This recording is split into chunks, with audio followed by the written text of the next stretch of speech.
Welcome, ladies and gentlemen, to the Cloister of the Dice.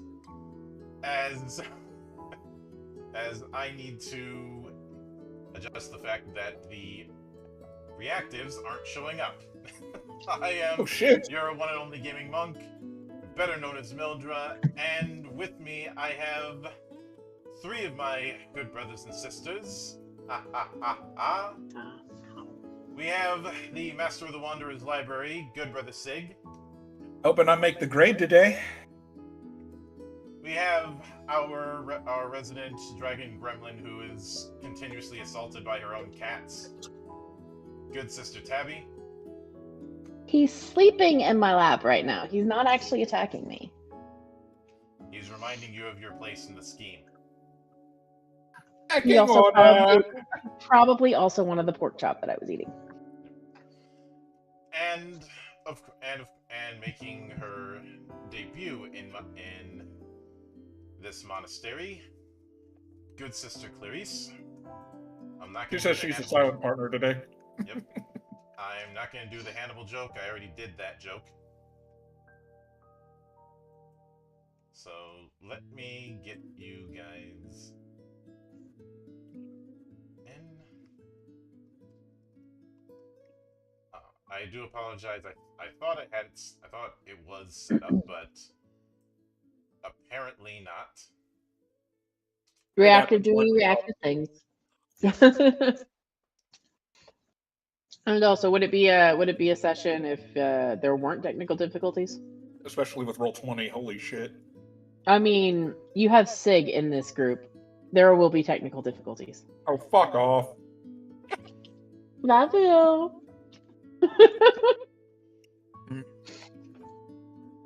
Did you just me?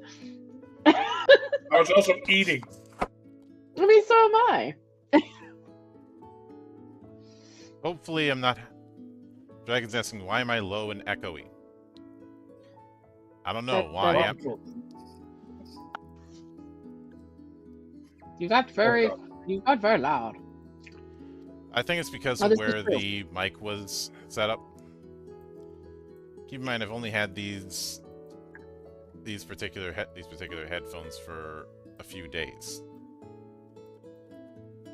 and I'm using my Beats. I am obviously not a sound engineer. Ah, I'm giant. And I'm tiny. How did it feel to be taller than me for 5 seconds? Good. This is just like when we went over the freaking Doom tier list. It's like, God, even in PNG form, you're still taller than me. Yep. I'm always so tiny on your screen. And hang on, it copied the wrong one. I didn't mean to. As far as you being tiny, well, everybody's why gonna are there be. two of me? I think I'm a clone now. There's always two of me just a hanging around. And then, of course, he gives me the poison Mario mushroom to shrink me. Plot twist, you end up getting the poison mushroom from the original Mario 2. Oh no. Oh, fuck that. No. You know, the one that looks like a regular mushroom. Yes, but it's deceptive. Like, you know, for the longest time I was always like, why is it that Mario 2 was deemed too hard for US audiences at the time? Then I played the proper one, not the Lost Levels, the OG. And I'm like, you know what? I get it. And yes, I consider that one to be a case of evil game design. I've been watching NESCAR do Battle. I think it's called Battle Kids 2. And that is a game. Yep. So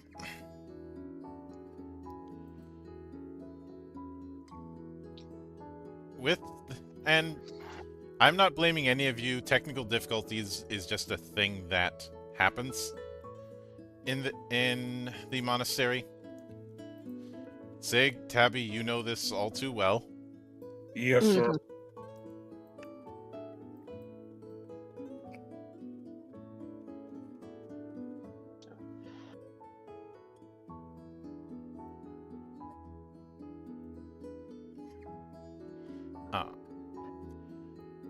And it's just going to be one of those cases of fuck it, we'll do it live.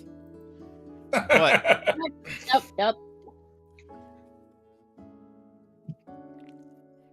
That being said, I'm just a new recruit. Housekeeping out of the way. Let me begin by telling a story. Hey, that's my line.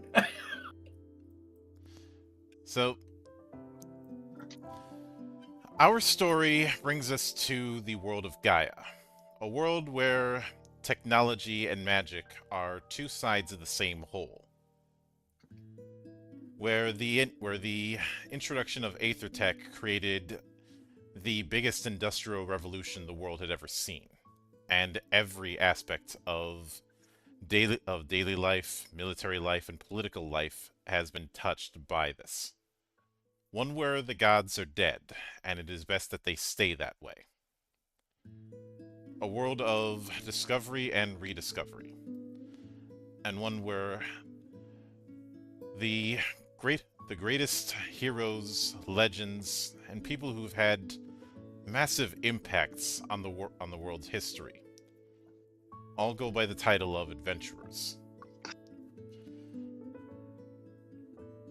Hundreds of years ago, a school was formed by 4 of the greatest adventurers and one unnamed person that their world had ever seen. A school to help teach future generations how to do this adventuring thing properly, in a way that would give them the training to succeed in whatever paths their roles took them. That school is called Agito Arcanum. named after how they chose to set in motion future generations of adventurers. This is grown from a simple institution to a full-on city-state all on its own. One that has a mutually assured neutrality from the major players in the old continent, giving power and influence to them to assure that it would be power not in their opponent's hands. And yet, once a year, the school is willing to open its doors to a select few.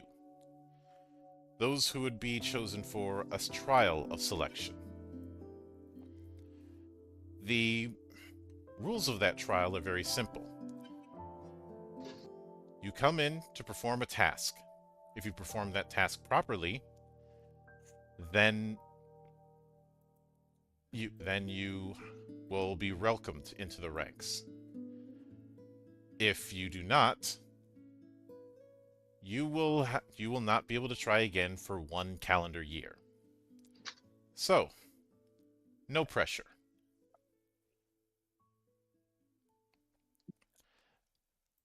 And it is within this that we arrive at a train station that leads into the school. One of many across the old continent, as train travel is a fairly common occurrence.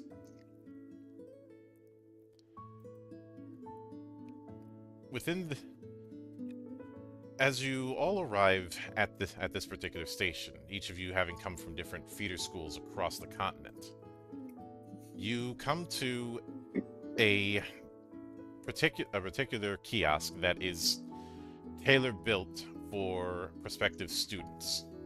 One that's going to be running a different route compared to all the other trains going in and out of this station.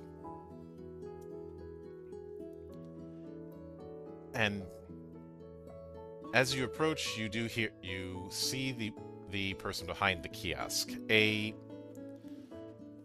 very tall, very angular looking Vieira woman who shouts out, "Next!" As first off, Sig, your character will be approaching first. I will make my way forth, and I will stand within eyesight, considering I'm not exactly the tallest. I look up and I'm like, "Hi, that be me." So describe what Ovar Bonebrow, your character, looks like. Well, Ovar, he's obviously, he only stands maybe about 3 feet high at most. He's not really into the dwarven fashion of his brothers and sisters necessarily, so he's not got his face obscured. He's got a long silver white beard and very strong blue eyes, and he is dressed up in furs because the place where he comes from is, well, very cold.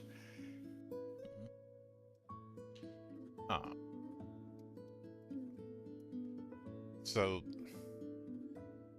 as she looks down on you, which is going to happen because she is quite the tall Vieira.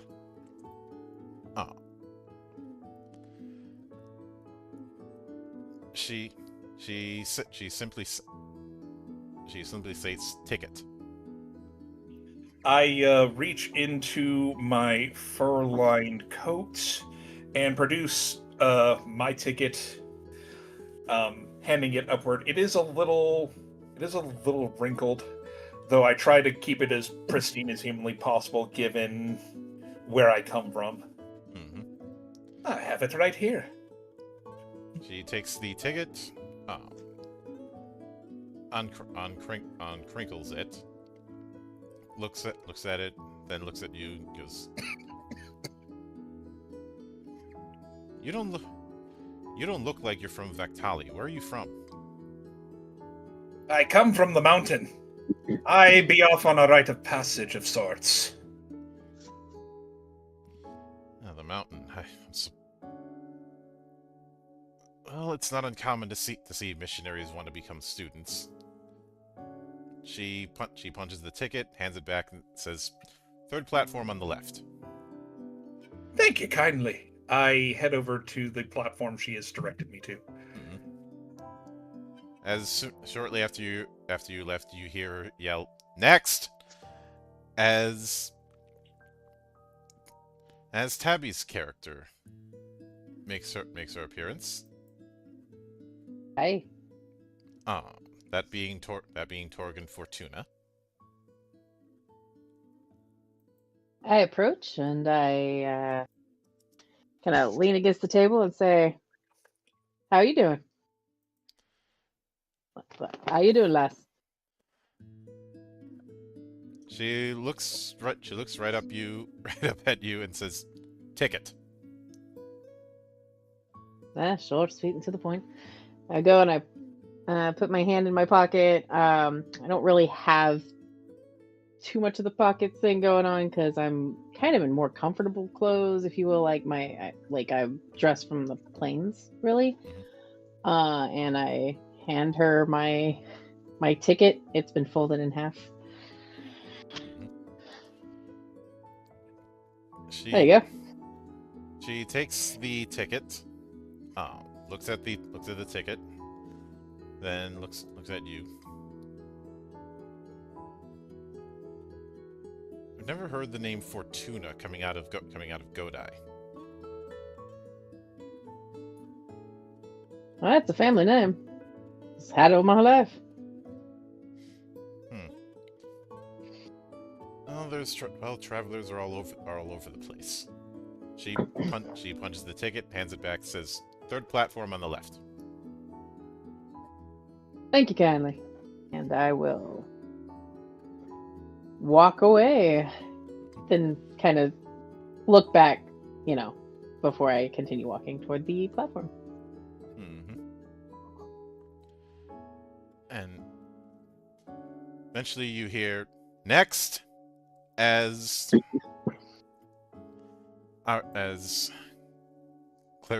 Clarice's character shows up, Celise Godhand.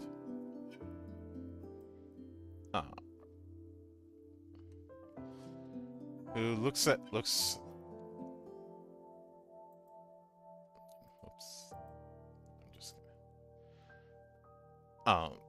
Clarice, it might be best to type that out in the chat on Roll20 so it can be seen instead of in Discord. I can go ahead and copy paste it if you want.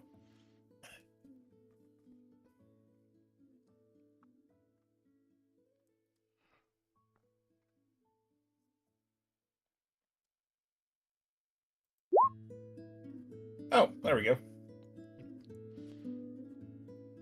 Well, she takes this typical Viera woman with white hair, violet eyes, approaches the table. Ticket already doesn't say anything. She looks at the ticket, then looks at you. Since she takes a look at your outfit, noticing that it's clearly from Confluenia. Simply, since it's very clear she's not going to get any conversation out of you, she just punches it, hands it back, and says, "Third platform on the left."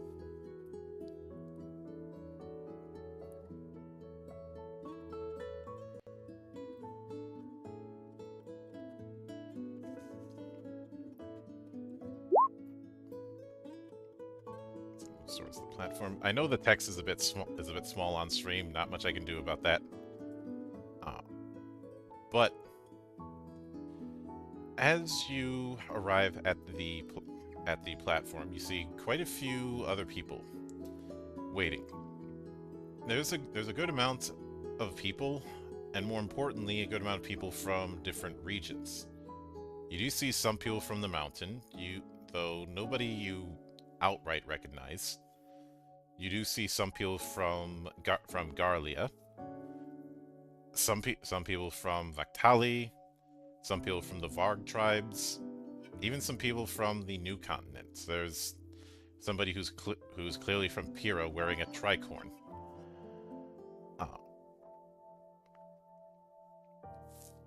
And eventually you do hear a loud whistle as the train arrives.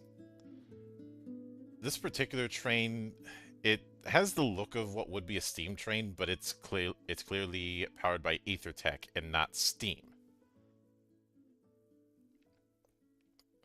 The train itself from the outside looks kind of like a train you'd see for nobles instead of a train that would be used to do cargo or just the standard train that's seen all across Gaia.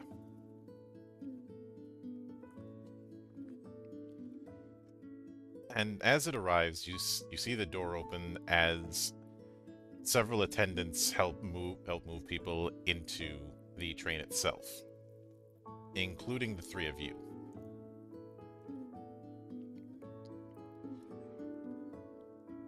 So with that said, you do go in. The interior of the train looks honestly pretty nice. This looks more like a luxury train than a more commercial train. Like the kind where you'd have to spend some serious gil to even step foot in.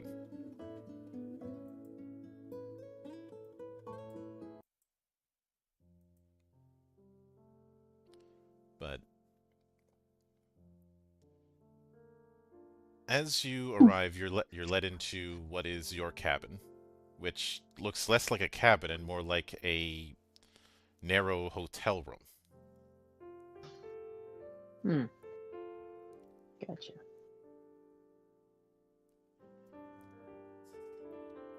A lot of the lamps and a lot of the lights are powered by locally etched crystals, as opposed to electric lamps.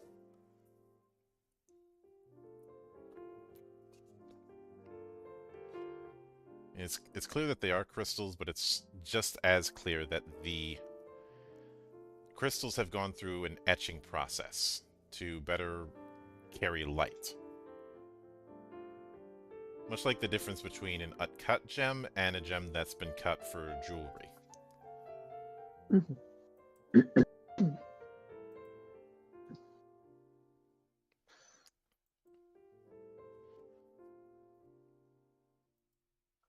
But the big thing to notice is just how fancy the place is.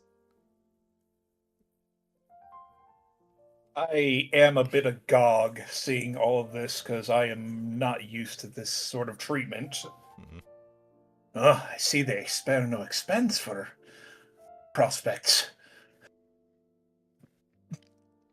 I am also a bit, let's say, I like what I see, but I am very clearly out of my depth. Mm-hmm. I'm used to a hut.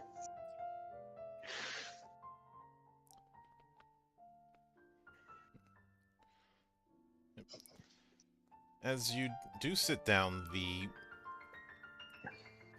the art that's on the walls depicts several things. Some of it including the paragons, the founders of the school, as well as what looks like ancient painterly interpretations of the iconoclasm wars from thousands of years ago. The wars where the Eidolons, sick of all of the pettiness that of the gods, chose to intervene directly, resulting in the systematic destruction of not only the gods but also any means of worship of them. Even the names of the gods have been lost to history.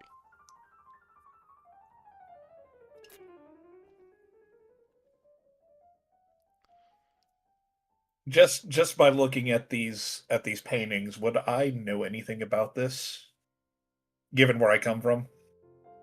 Um, you do, you know some of it only by virtue of one of the Eidolons.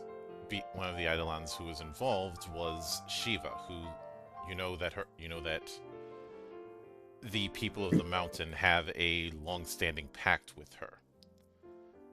The other Eidolons you know of just from studies, but you do know that the Iconoclasm War was the first known instance of yokai appearing on Gaia.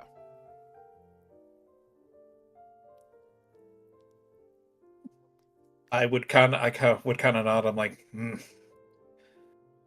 good to know that they know their history here. I think I'm going to like it. I would expect no less. Oh, hello there. Hello there. Another prospect, I wager? Aye. It's been a journey from the plains. Oh, I can relate. I came from the mountain myself. Oh, you came further than me, didn't you?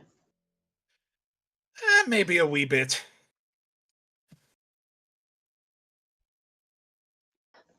Definitely not used to all this. Nor I.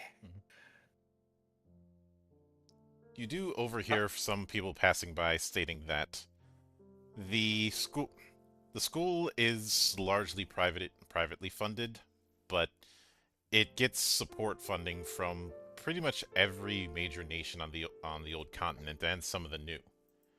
Mm-hmm. The reason being is given the neutral position that it's in, it's advantageous to do that, to basically have a universal buffer between the different factions on the old continent. That, and it would be a really bad look if you were the one nation who decided, no, I'm not going to help the people who are supplying the best training for adventurers in the world. So neutrality for keeping sake of the peace. Got it. Mm-hmm.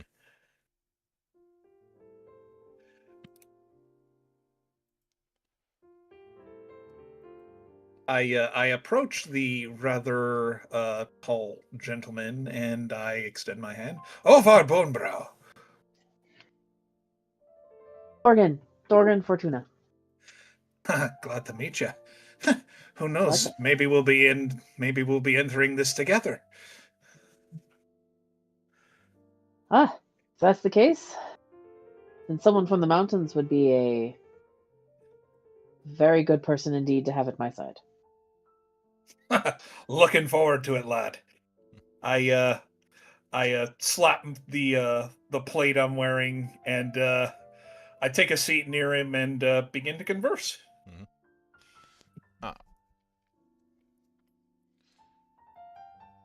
As the conversation goes on,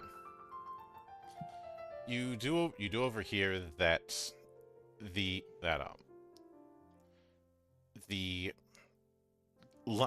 lunch is going to be provided for in the train's cafe. Since it is, even though you're not too far away from the school, it's still going to be a few hours ride before you get there. I would look to Torgal and I would go, fancy a meal? Of course. Torgan. Or Torgan. Excuse me. I'm sorry. Yeah.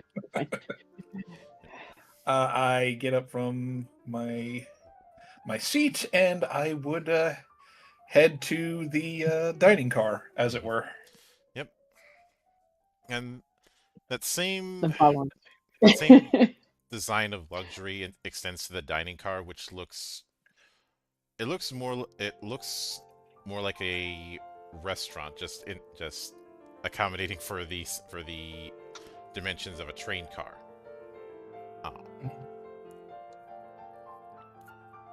but it is filled with the lingering smells of different types of foods that are prepared, as well as the what looks like a showcase kitchen. You know, the kind of setup where it's meant to be prepared right in front of you. Ooh. Nice. Tableside. Mm-hmm. Just keeps getting better. Yeah. The cook looks to be a very well built Rogadan woman who she is not as tall as the Vieira who you saw at the kiosk, but is definitely the kind of person who probably could haul a bus by herself. Ah, Now, in addition like to that. in addition to the faculty, it seems that the staff themselves are also pretty well trained, and not just in one particular area. Indeed. Love to see it. Mm-hmm. Gotta love me a strong woman. Mm-hmm. Man after my own heart. But you see somebody ask for apple juice, and instead of grabbing a container of juice, she just grabs an apple and squeeze. I'm suddenly very, very turned on. I just clap my hands at the sight, and I'm like, my compliments to the cook. But you, I mean, obviously none of the core part gets put in, but it's just a case of making apple juice the old-fashioned way. Mm-hmm. But suffice to say, never tell this woman to get a grip.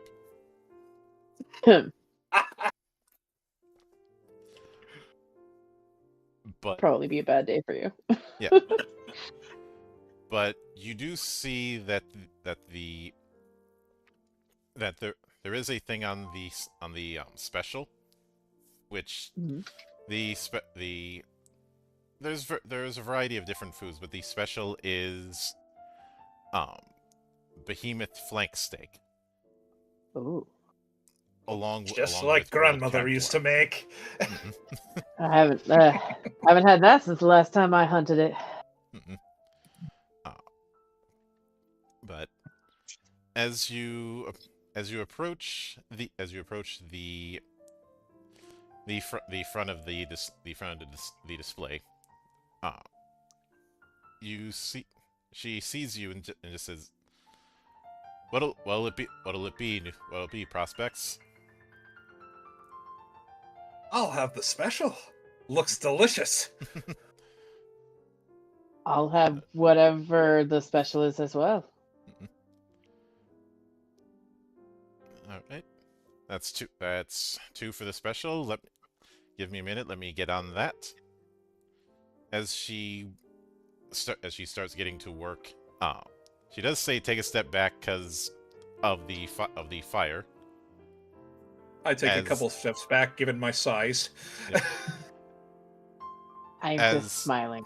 She seems to use a fire spell to help light up the grill where this thing is being cooked. Oh, love it. So you see a bit of a fireball right in front of you.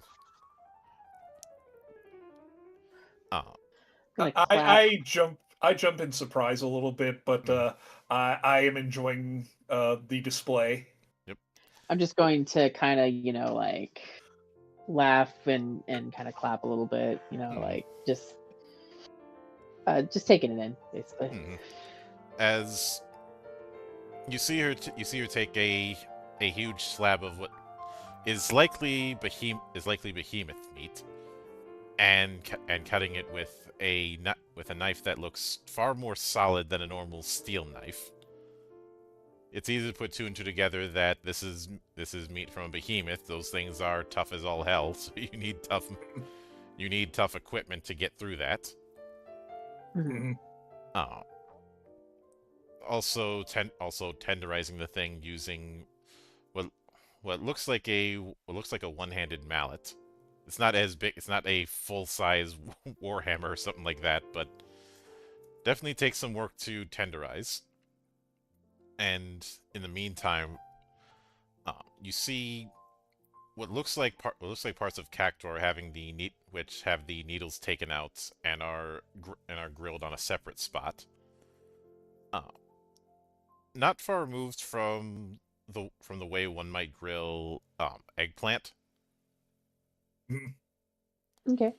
Which, yes, I know nobody likes eggplant, but grilled eggplant is delicious, and I will not hear any slander about that. Grilled cactus ain't half bad either. Mm. I have not had it, but I don't knock things till I try it. So Mm. This is making my culinarian's heart swoon. Yep. But eventually you do see two plates of behemoth flank steak and grilled cactuar, along with a glass of milk. That's about it good after all. Mm-hmm. I would. I'm definitely ask for some of that. Mm-hmm. So, hope you two enjoy, and good luck on the trial. I hope I don't see you on this train again in a year. Thank you kindly. Oh, you might see me on this train just to ride it.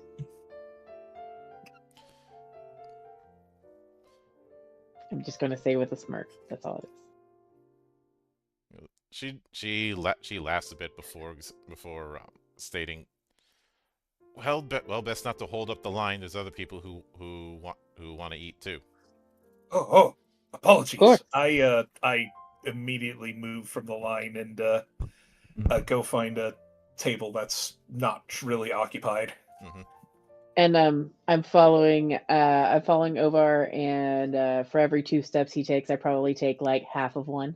Mm-hmm. I'm like 7 feet true. tall. Yep. Given the way you two would walk, I feel like I should play some Pink Panther music. Awesome.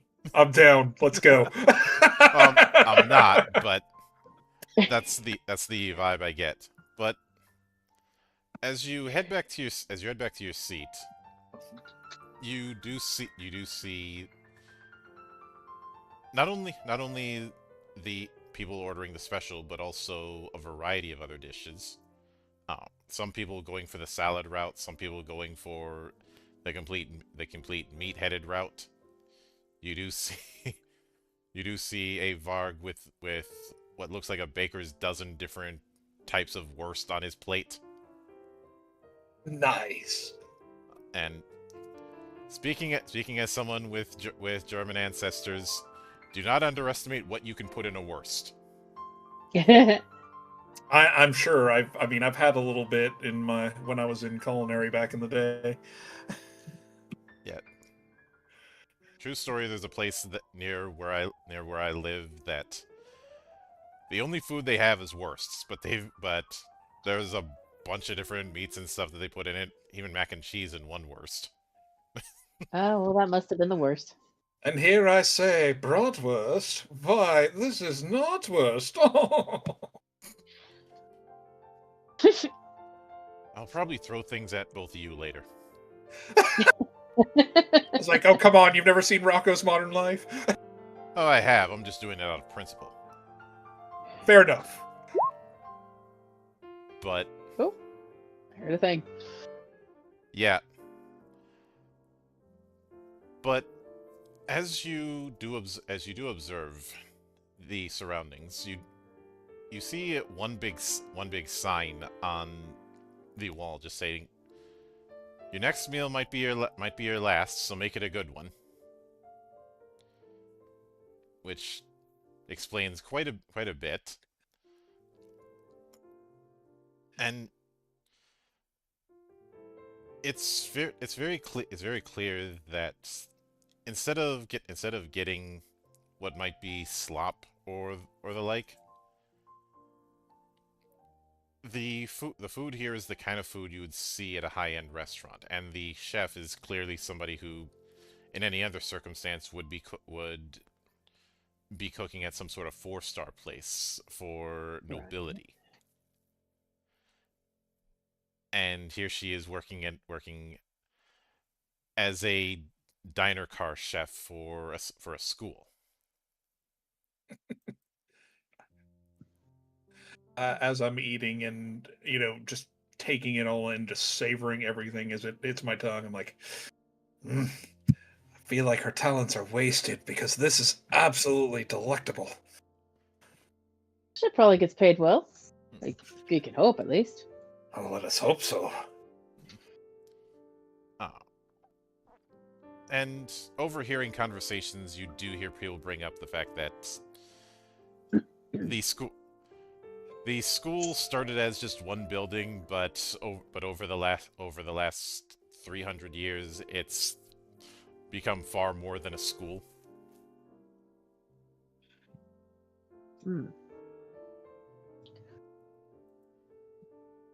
Soul is so much to take in.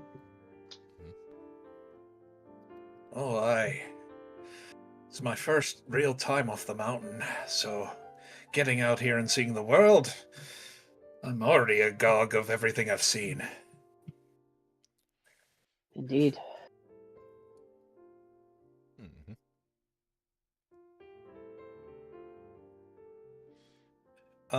Do I see anyone else in particular of interest as I look around and eat? I just glance around the dining car, just looking for anybody in particular to talk to, because I'm a very sociable dwarf. Yep. You do see a young lady eating salad, but you also notice on her face and on her arms parts that are more mechanical. She's clearly an Archon. Looks to be a very advanced second generation one.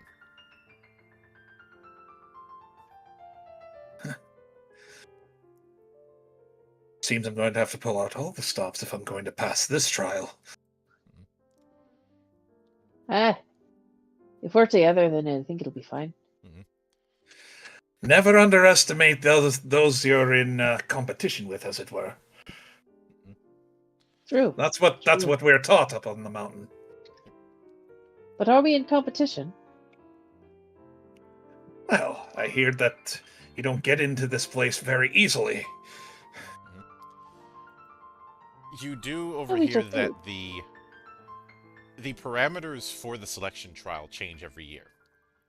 Not only that, but the instructors that are overseeing it cycle in and out, and the ones who get cycled out have a particular amnesia spell that triggers once they're cycled out to remove their memories of what the parameters were for that year.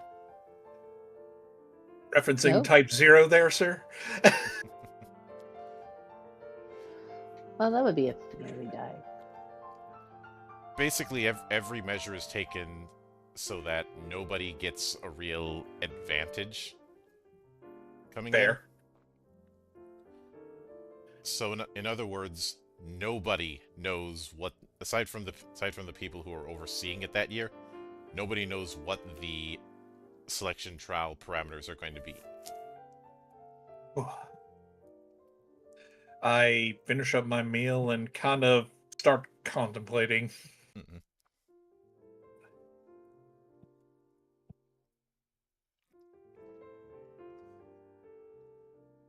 But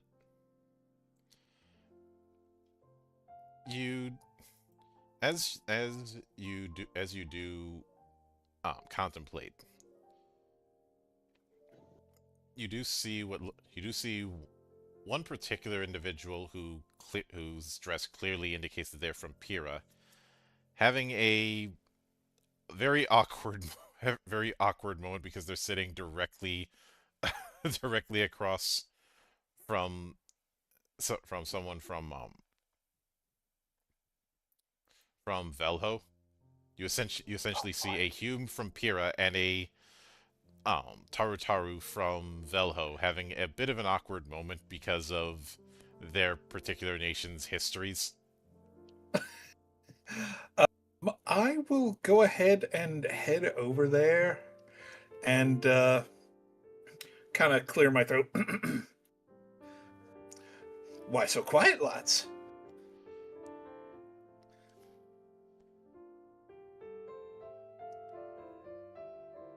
You see, when you look at the man from Pyrrha, you see that he has some of the trappings of a mage, and he goes, "This idiot over here is claiming that his family invented the fire spell." The Taru simply saying, "I never said I invented it. I never said we invented it. I just said that we were among the first to use it." And then things start escalating to the point where they're right back to arguing with each other again. What would I need to do to kind of quiet things down?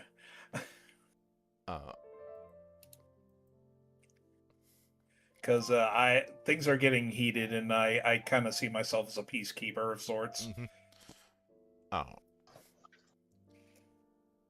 Well, they're clearly competitive. You could always find a way for them to channel that competition into a drinking contest, just with milk. Lads, let's not get into arguments here. Why not settle this with a game? They both look at you and go on. Oh, we could just have a simple drinking contest. As alcohol's really not present here, at least from what I can see. Let's see who can down the most gallons or cups of milk in a certain amount of time. Mm-hmm.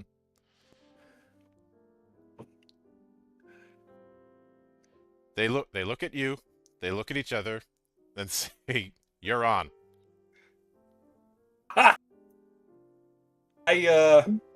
I'm going to flick a gill in that and be like, "My bet's on the dwarf." Like, all right, lads, you were warned. Like even if he wasn't going to do that, like I'm still going to be like, "My bet's on the dwarf," and like give like a gill. Mm-hmm. So I'm guessing that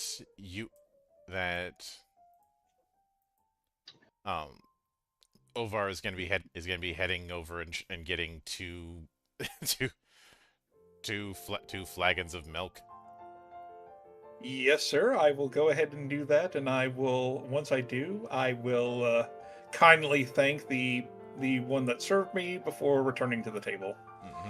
As I'm kind of short, I'm holding the tray over my head, yep. Single-handed. Mm-hmm. That's one hell of a balancing act. But as you put it on, they both look at it. They look at you and go. I'm guessing you're going to be the judge in this. Is what you hear the man from Pyrrha say. Yes, sir. Now I want it clean. No sudden drinking before I say go. I put my hand. I could go get you another one. You should compete with him. I kind of smirk at Torgan, and I'm like, all right. I'm gonna go get another one, and thank the person who gives me the milk and put that down. So I will take the flagon of milk. I set it in the center, but with aside the gentleman's other flagons. Mm-hmm. On my mark, 3, 2, 1, go! And I shotgun that son of a bitch. Yep. just glug, glug, glug. You end up finishing first. I slam my flagon down on the table and go, ha! Then It's like that. I'm gonna take my gill back. the the man from Pyrrha slams his down, and the Taru who was making all that boasting, learned they ended up setting it down halfway and immediately running to the bathroom. Oh, looks like somebody can't hold their milk. Maybe he was lactose intolerant. It's more likely that he ran into what happens when you try and drink a whole gallon of milk.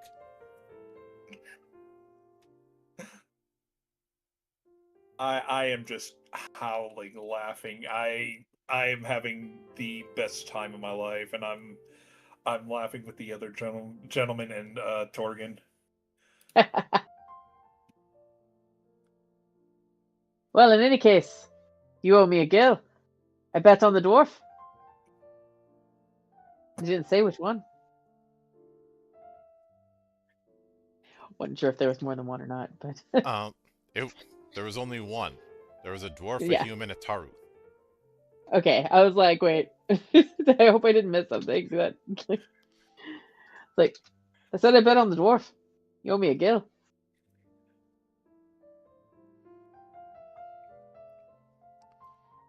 You see the man fling a coin your way. I'll catch it. Completely nonchalant. Though when you look on the etching on the coin, you do see a symbol that you know is the official crest of the Kingdom of Pyrrha. The guild may be standard, and there are standardizations with minting it, but every nation puts their own stamp on it. Mm-hmm. But as it goes down, the Hume looks at over and goes, well, he learned very quickly. Never be very wary with challenging any man from Pyrrha to a contest.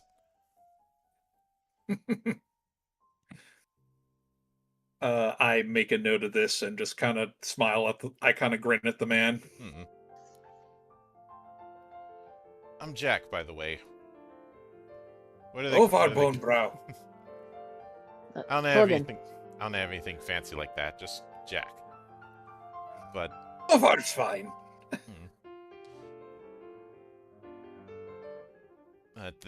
They seem to pull people from all over. I figured I'd be the only one from across the sea, but clearly that's not the case. It's also clear some people still hold old salt for incidents. You can't account for people. Some never change, but we must always remember we can't hold grudges forever. I agree there. As a proud son of Pyrrha, I do not hold grudges. I find the whole thing kind of funny. It's not my fault they set up a colony that was far more successful than they had planned. He says he's very proud of the fact that he is from Pyrrha, and also very proud of the fact that when Pyrrha declared independence 150 years ago, Velho, one of the nations who bankrolled the colonization efforts into the new continent, tried to start a naval war to get their stuff back.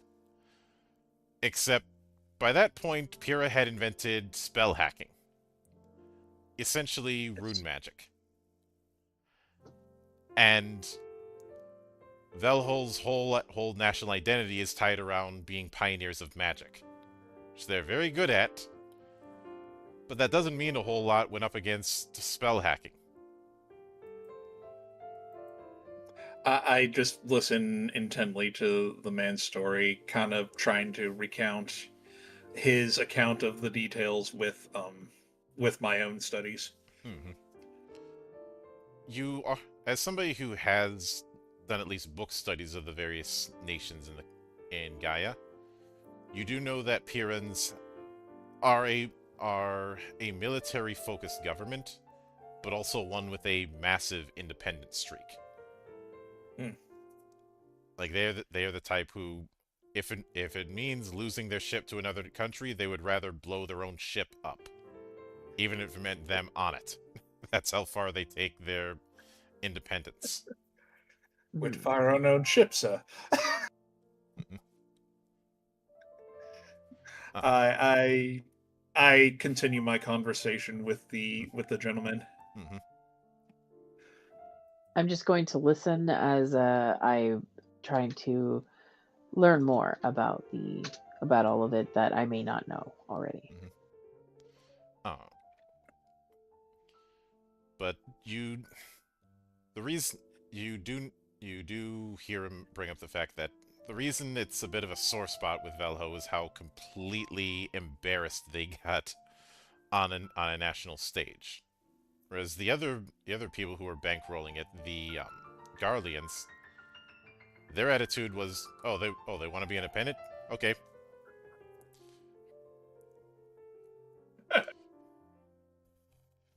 Uh, and surprisingly, there's a decent trade relationship between Pyrrha and Garlia, while there isn't so much one with Pyrrha and Velho.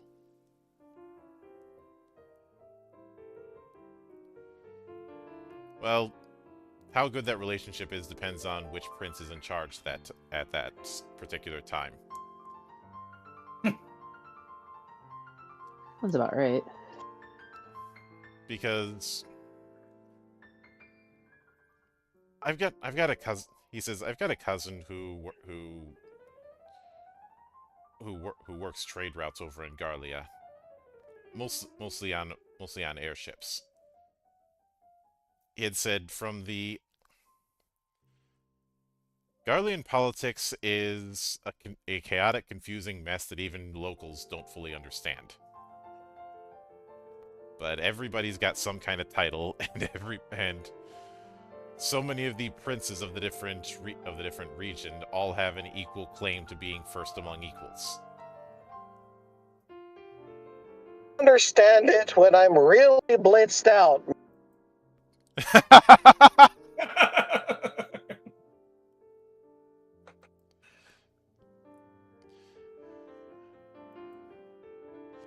But but even with that, they do have certain rules they take very seriously. Chief among them is hospitality. If you are a guest in the house of a Garlean noble, you are that noble's responsibility. And violating that is something that can, best case scenario, get you shot. Worst case scenario, get you shot in public. Oof. I kind of winced hearing Get on that. my butt. Yeah. Out of character, but basically the Garleans take the concept of Scottish hospitality or Southern hospitality very seriously.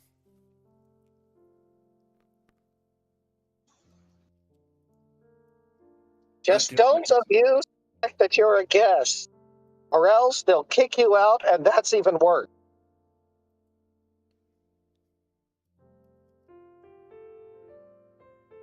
Were it so easy.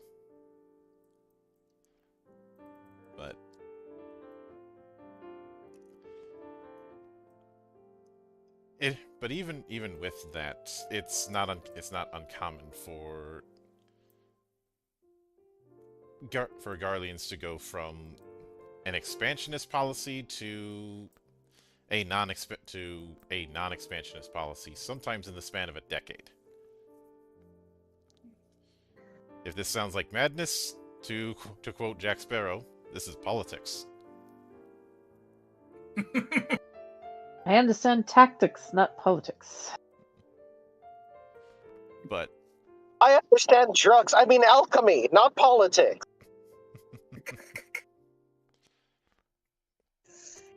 but as the conversations go onward,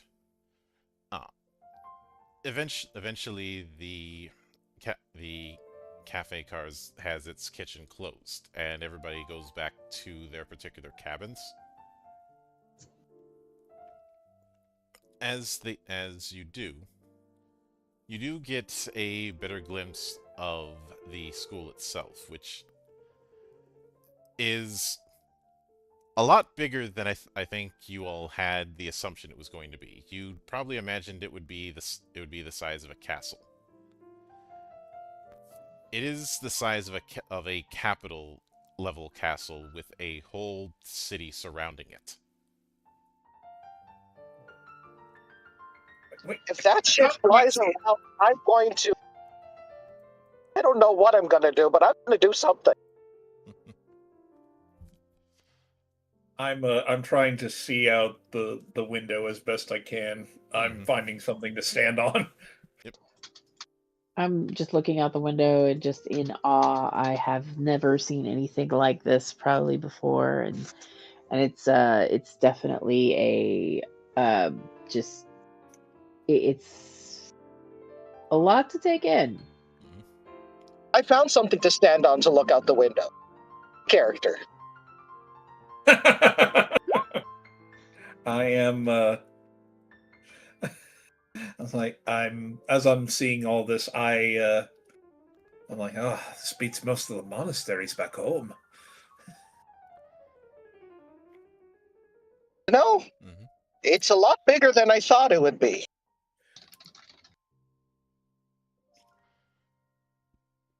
Hello.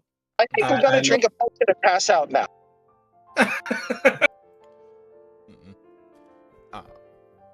So I'll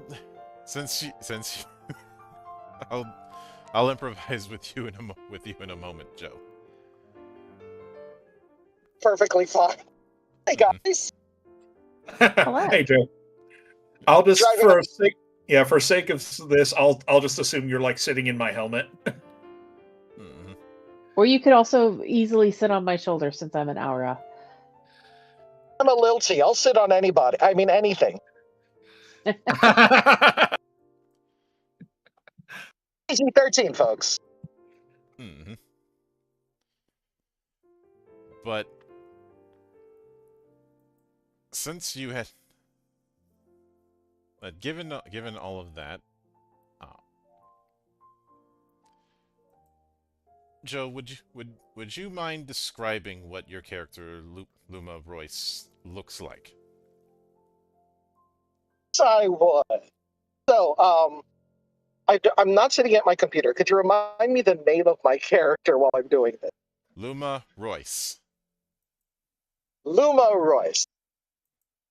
So, Royce is your lilty, and what I mean by that is dead head-to-head with most fails are in. Yeah, we're fucking short. Lilt, particular lilty, they have what appears to be a rosebud for a head. Like that's what their hair. Because lilties are all plants, which still throws me. They are dressed in the typical uniform, and the only thing that really stands out about what they wear is pouches. Tons and tons of pouches. All of them filled with various ingredients, and they constantly smell like too many perfumes at once. Oi. At any given time, they will pull out a bottle, sniff it, drink it, and not even react to anything.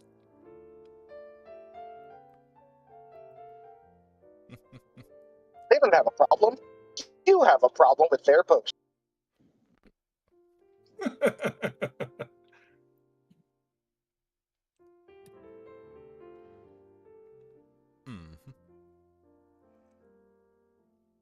But as this goes on, like I said, eventually you're led back into your respective cabins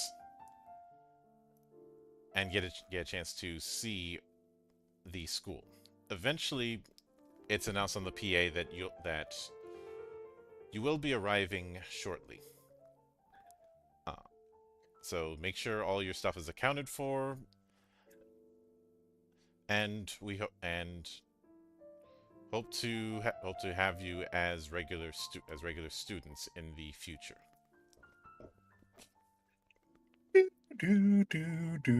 Hope so as well. As opposed to irregular students, like, is it to be? What are you if you're not a regular student? Very good right now. Sure. Okay, I'm better. But let me shift things over.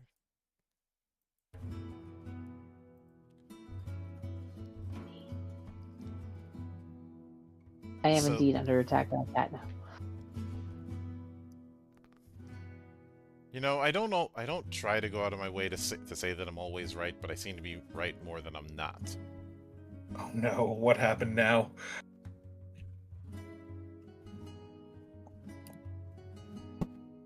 Okay, I'm not under attack. He's in my lap, purring very loudly though. But Who's on first? as you get off of the train, you do get a good glimpse of not only the sheer scale of the school, how well defended it is with the walls and turrets surrounding it, but also the variety of architectures. You see some designs from Garlia, some from Asmenis, some from what looks like the kind of buildings that would be in one of the Banga caravans, as well as stuff from Godai, and even some mechanical stuff that's clearly from the Albed League. In other words, I would like to point out. Go ahead. Sorry. there's clearly something from every part of Gaia within this school. Of course, right in the middle is surrounded by its own towers, is the school proper. Everything else is just the city supporting the school.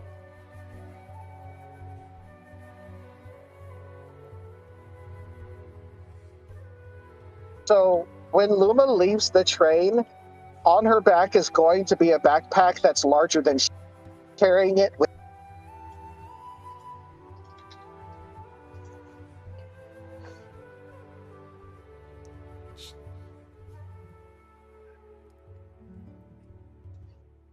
Just Okay, done with I had to rejoin as a player because I forgot I was a GM for this because I did help set this up. So I'm hearing the music now. I was having trouble hearing the music most of the game so far. Then I rejoined as a player. Now everything's fixed, so we're good.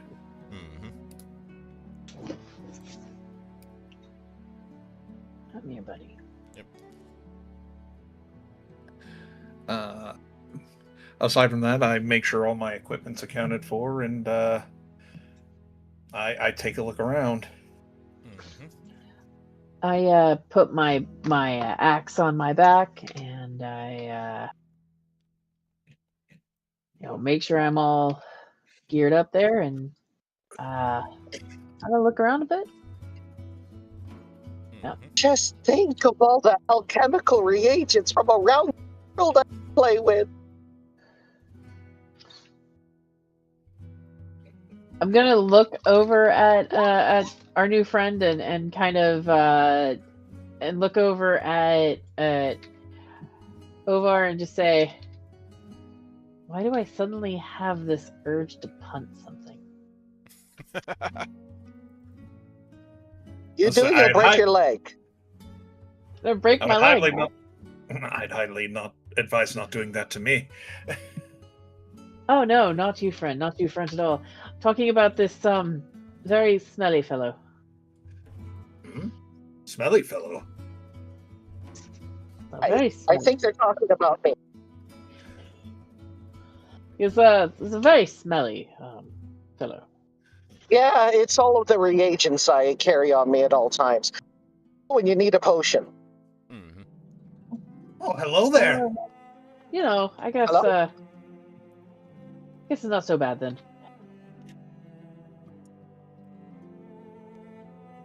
You know, potions, tinctures, antidote. Name it, I can make it. Just a one-person apothecary shop on your back. I mean, I for it is. Mm-hmm.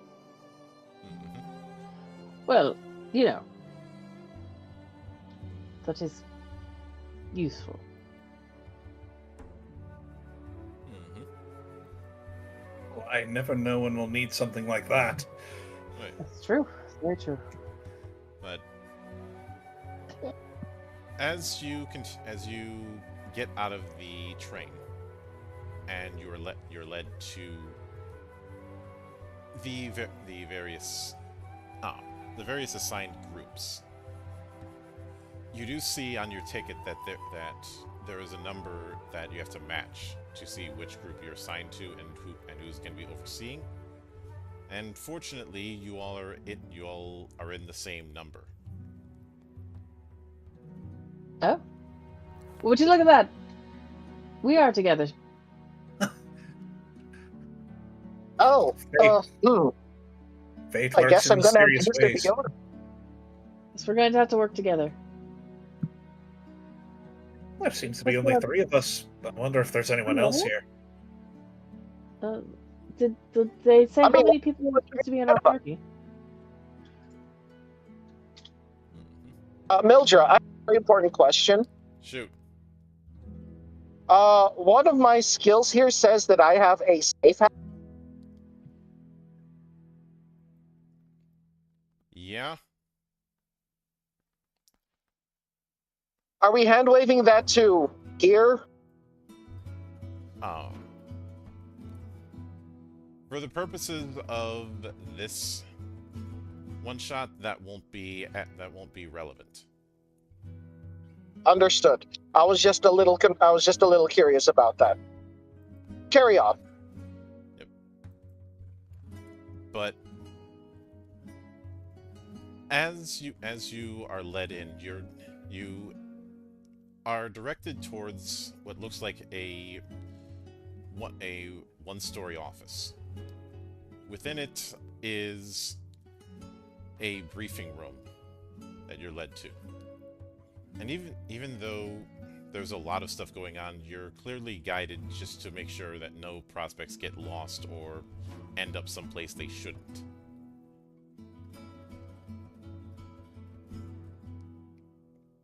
As you do enter the briefing room, you see what looks like a dwarf in a more traditional appearance, saying, "Good evening, prospects, or morning. It's a little hard to keep track of time when you're out of sync with it." The man has what looks like a mixture of mage's robes along with plate in various areas, especially on his shoulders, as well as plenty of timekeeping stuff on his arms. It looks like he's got 5 or 6 watches on each arm. He has a bracer of watches. That sounds pretty cool. So he's a businessman. Good to know. He is. My name is Ulf, and I will be your instructor and overseer for your part in the selection trial. So, before we begin, I'd like to ask you all a question. Who here is familiar with grottos? With what now? with I grottos. don't. Would I, in my studies, would I know anything about hearing the word grotto? Roll knowledge. Alrighty. That's just a straight D20, I'm assuming, plus 8. Yep. Gotcha. Oh.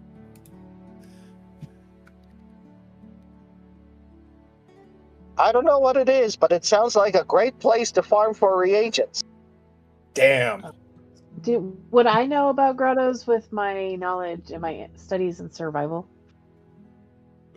You can check for knowledge, but survival's not gonna give Eh. you a boon here.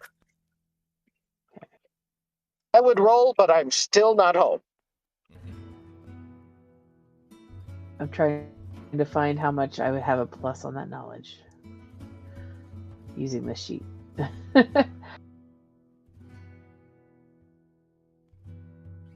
Let's see.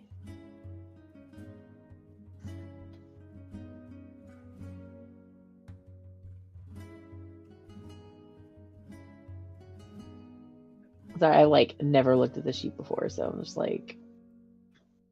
So it's your knowledge is right next to your skills window, and there'll be a total next to a number.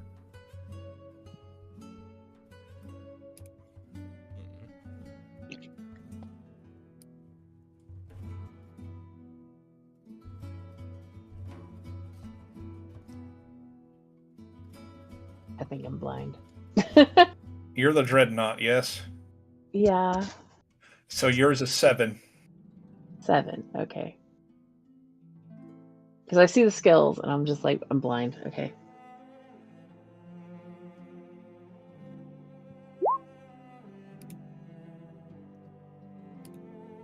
So,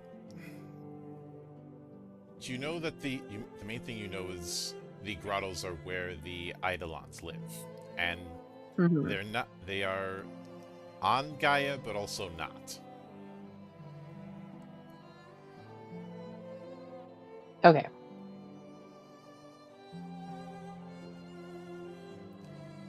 I would relay this to the proctor, I guess it is.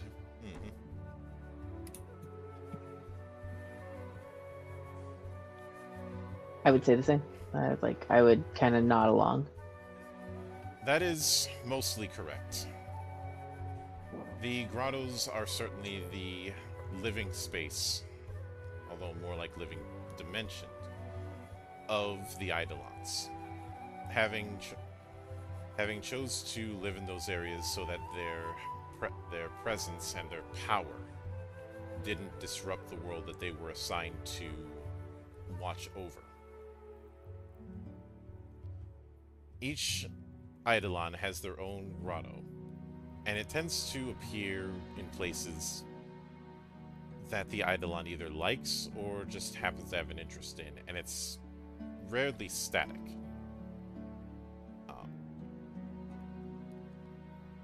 Sig, you haven't been... Ovar hasn't been in it, but he knows about the Crystal Palace, which is the grotto of Shiva, but only full-on abbots are allowed in there. Would I have any knowledge of any grottos? Nothing beyond the basics. Understood.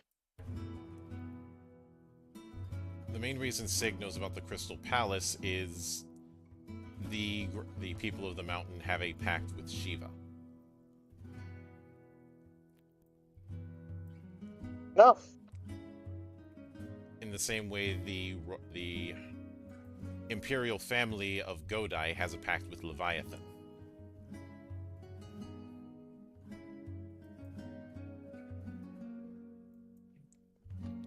But as you are given the gist of the grottos, Ulf explains to you, this is where you're going to be coming in. Your task for the selection trial is to find one of the grottos, gain the approval of its Eidolon, and come back here with its sigil.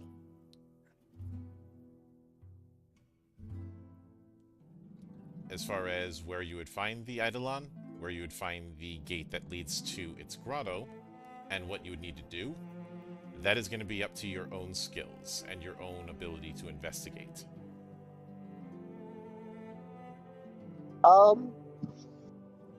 These trials are like, I'm not gonna say they're safe. Obviously, they're going to test a number of things. Like, has anyone died from them? Yes? Hmm. Hmm. Hmm. Understood. Understood. As a prospective adventurer, you're going to be putting your life on the line on almost daily occurrence. And you were given plenty of opportunities to choose a simpler life if you so chose.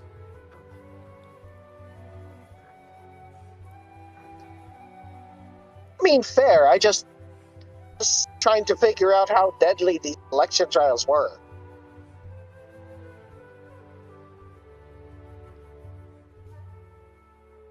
They can be, but anyone who has died was given fair warning that this is a risky endeavor, being an adventurer.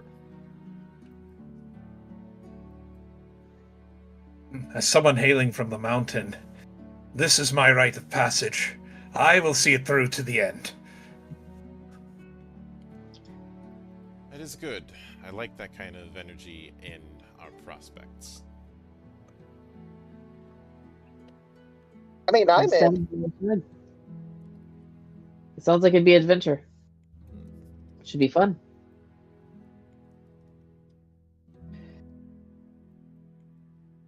She's never back down. So he simply says, when you've come back, we'll make our assessments, and hopefully I will be able to welcome you in as the newest students of this school. Until then, dismissed. And by the way, Okay. good luck. Looks like we're going to need it. Yeah. I nod and I grin. Like, we shall be back. And we'll be victorious.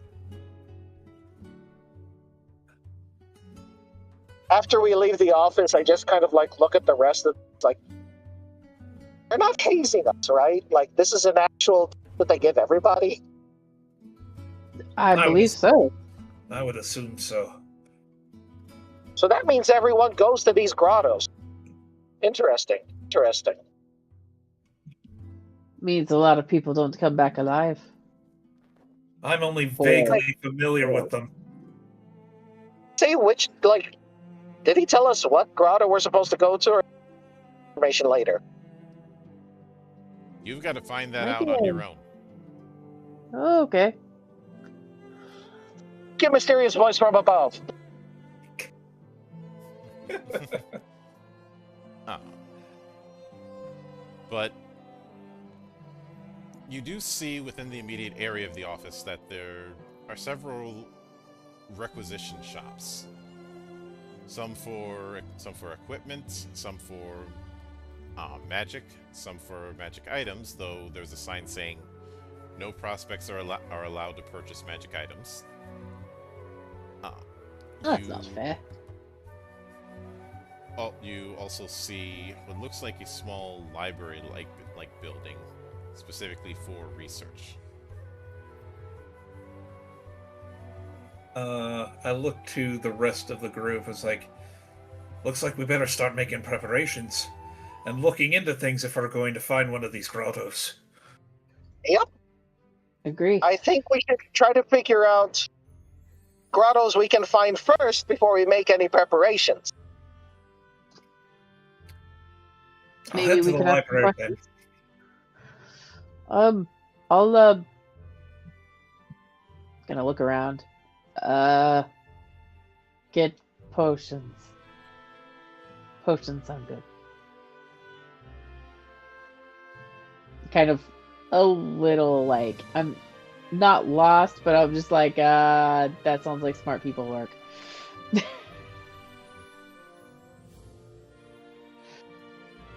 So, Tell you what. what are you going to focus on first? Is it going to be getting equipment, doing some shopping, or researching on the grottos? I personally would want to do researching, because there's no point in getting equipment and items if we're not preparing for a specific grotto. I think going Right, to but- the library, I'm going to agree with Celise, who has been with us the whole time and totally forgot that going to the library sounds like a good plan. As the player just realized that my character has a 2 in mind and not like a -1. Like I would nod to Celise, even though I don't know her by name. I would nod as like, I'm in agreement with your assessment. And I would make my way toward the library. I'm going to follow them to the library. Listen, not everyone's made for study. You can sit there and look.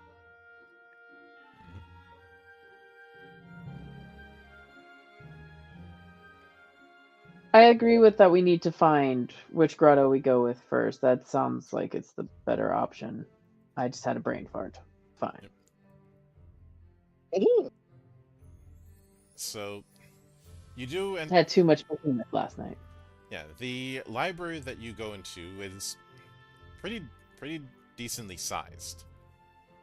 Though you do get the feeling that this is just a branch of a much bigger library or possible network of libraries within the city.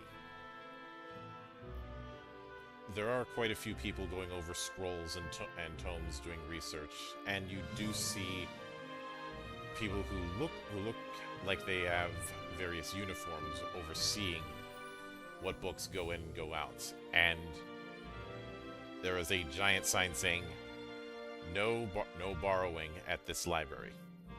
I.e., you're not taking any books home. Yeah. You think if we ask them about like a map of grotto, that they just point one out for us? But as you go in, one of the staff of the library says, "Well, welcome. Is there anything I can assist you with?"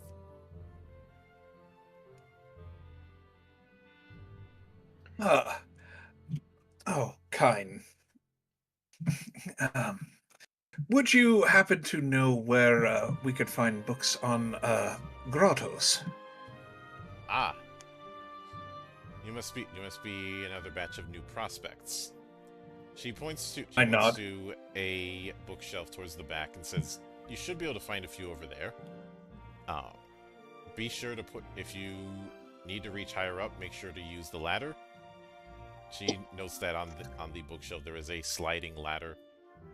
Just make sure to put it back where you found it, as well as put any book that you open up back where you found it.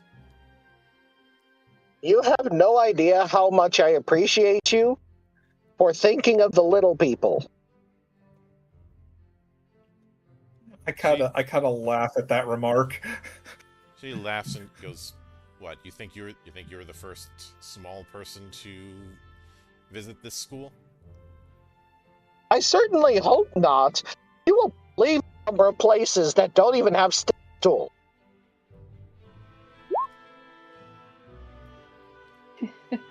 But I want each. Obviously, Joe, you're the exception to this for obvious reasons. But the rest of you, I want you to roll knowledge. Okay. Go ahead and... Man, can I ask you to roll knowledge for me? I'm gonna roll a 10. I'm also rolling a 10, apparently.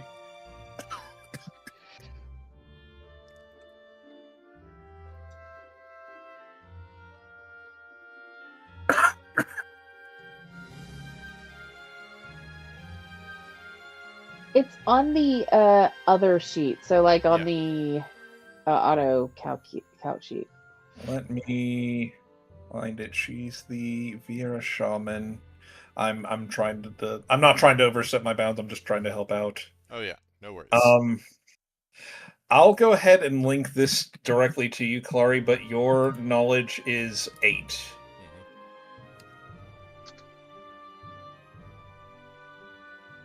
What's my knowledge? Very curious now. Okay. So you, Joe, your knowledge is 7. Oh. Huh. I would have thought that would have been higher.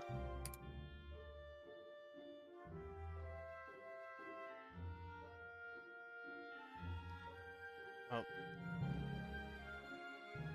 Let's see, and I'll go ahead and link yours to you, Joe. I helped make these, so I'm trying my damnedest not to metagame. Fine. If I was there, it would be a D20 plus 7. Yep. mm-hmm. Well, Sully seems to be on the right track, it looks like. I'm just still full of behemoth. That's all it is. Mm-hmm.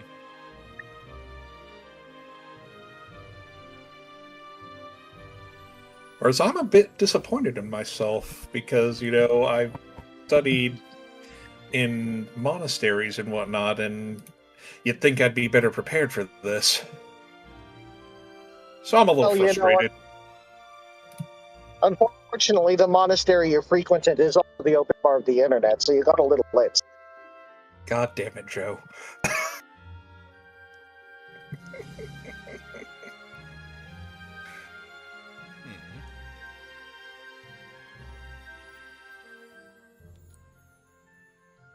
But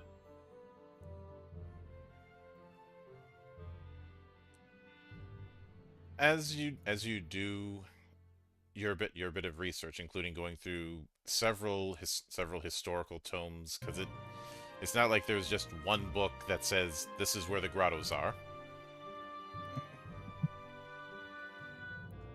You do find that a map of grottos is kind of pointless because for a lot of grottos the portal locations are not consistent.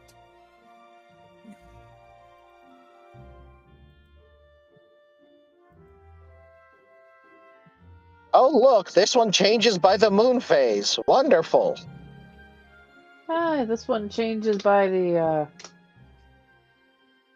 tides. So similar. I'm just kind of silently grumbling to myself.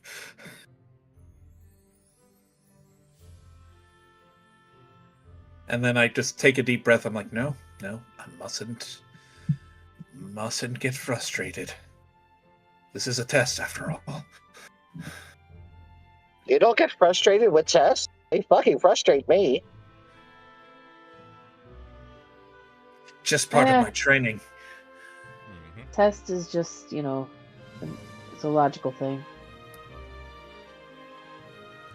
But there are 5 grottos that you do find. Or at least 5 that the location of them is relatively within reach of the school's area of influence. Those are the Forum of Heroes, the Grotto of the Knights of the Round, the Great Black Gate, the Grotto of Cerberus, the Palace of Nightmares, the Grotto of Diabolos, the Resplendent Garden, the Grotto of Eden, and the Sagacious Archive, the Grotto of Ramu. Personally, I vote for anything that says garden, but only if I'm able to take things with me. Well, if you're wanting to go to the garden, might as well, wouldn't hurt to ask. I mean, and when I say take things with me, I mean take things from the garden.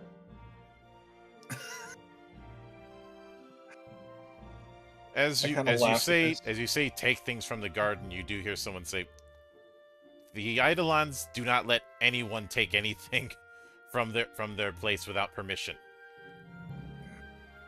I mean, I'd ask first.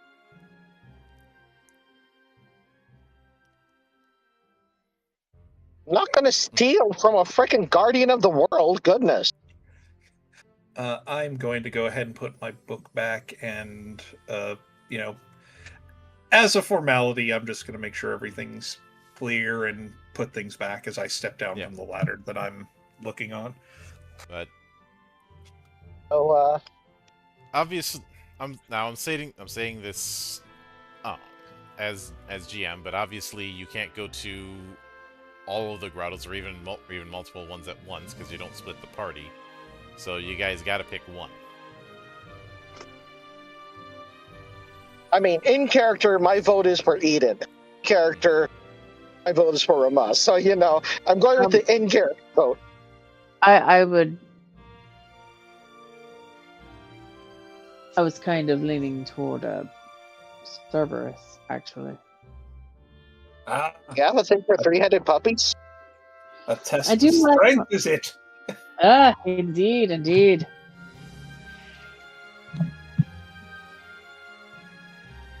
It's all right. Like, if everyone else votes for something else, that's fine. I'm just saying that as an alchemist and as someone who's studied geomancy,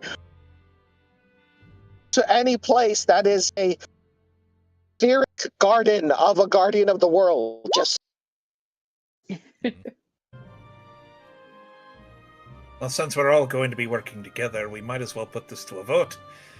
But remember, folks, it does have to be unanimous. Well, I mean, not unanimous, but we do have to go with majority. Mm-hmm. I say unanimous because, well, it's something we'd all have to agree to, obviously. I'm not here to, I'm not here to make waves. I'd make a Leviathan joke right now, but luckily that's not what autos. If it was, I'd say no because I can't swim. I look to the rest of the group like, well, lads and lasses, what do you think we should tackle? Already said my piece. I want Eden. Like, again, I'll agree with anything the group says.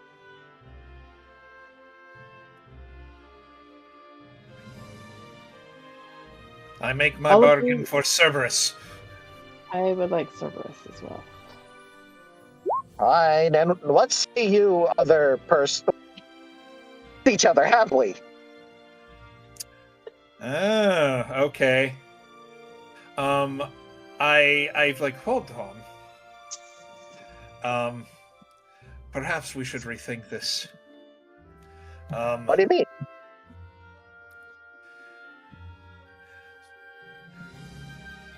Something, and I can't say what, but looking at this now, I'm leaning more toward Diablos right now. Oh, now that's interesting. Yeah, okay, I will note out of character, Diablos in this, much like how I designed him in the book, is representative of being the Lord of Nightmares, but also is approving of people who show their courage.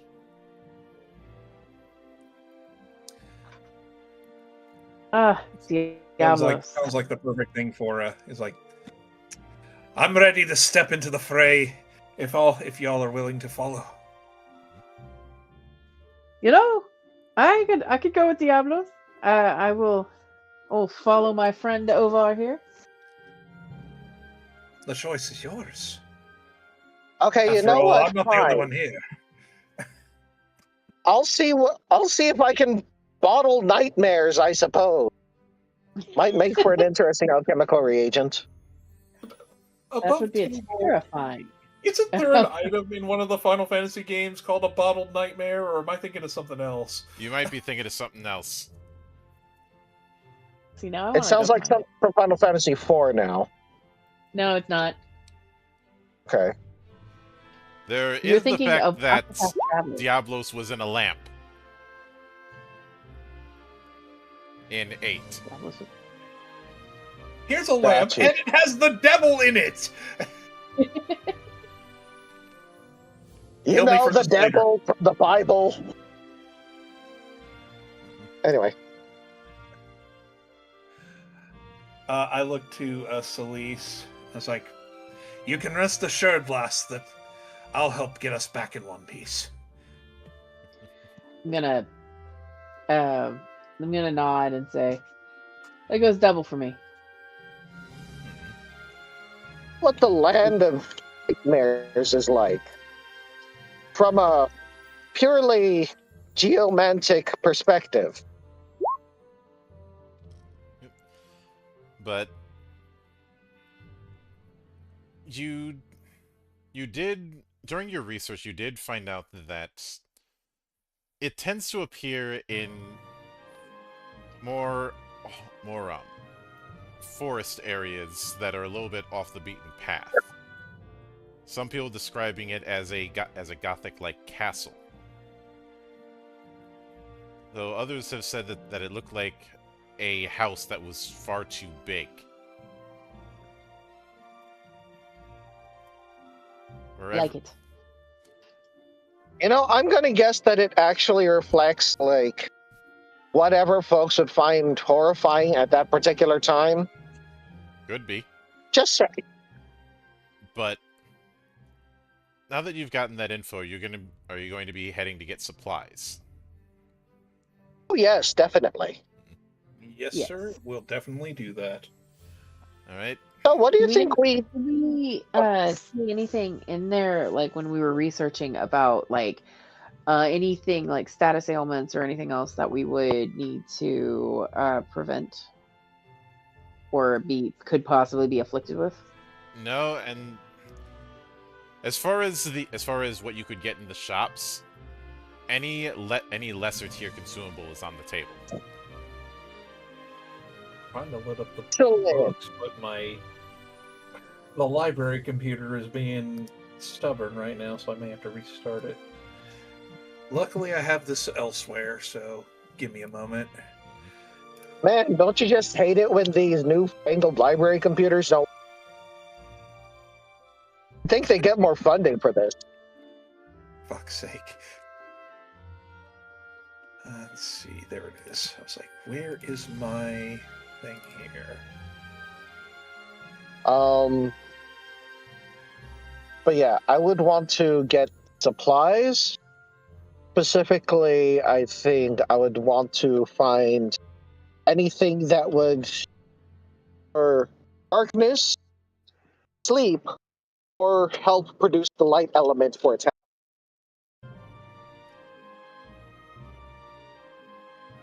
I'm going to kind of look at my sword or my axe for a moment and think, oh, I have a shadow axe.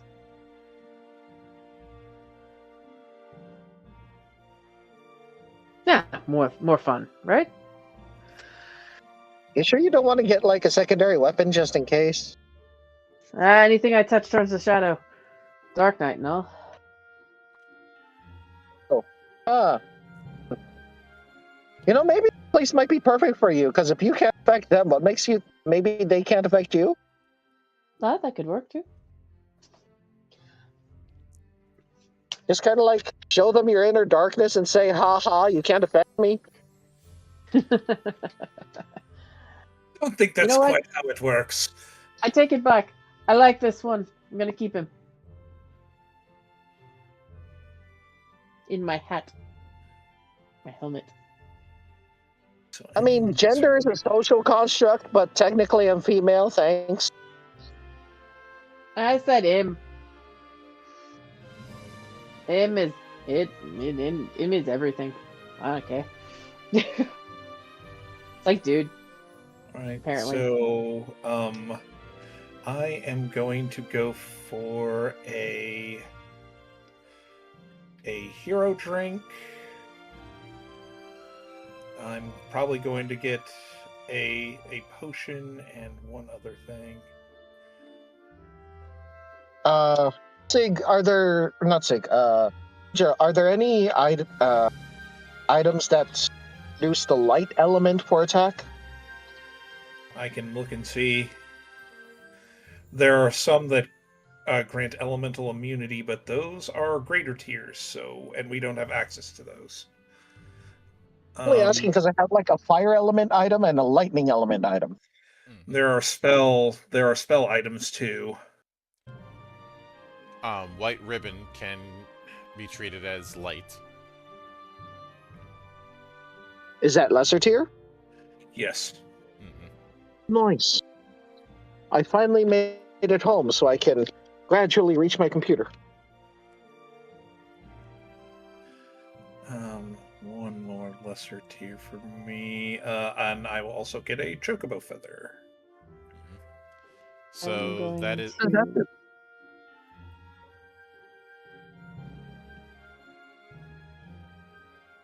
So that's a total of how many items that you're grabbing? 3. All right. So roll resources. Are you going to be spending any stake? Let me see here. Let me look at my resources here. No,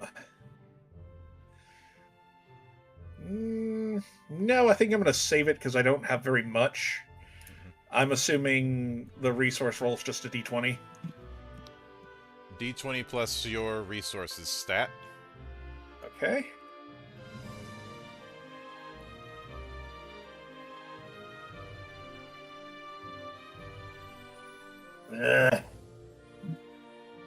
God, you can. I've rolled 2 ones. Yeah. You can break even on it, but you'd have to spend stake to the difference, which in this case is going to be 13. So you'd have, actually not 13, 12. So you'd have to spend 4 stake. I'll do that. I think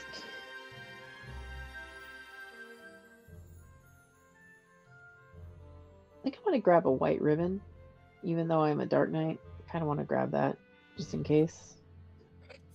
All right. A potion and a chocobo feather if I can.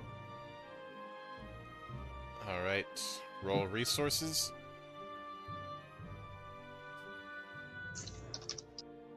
Oops, hold on.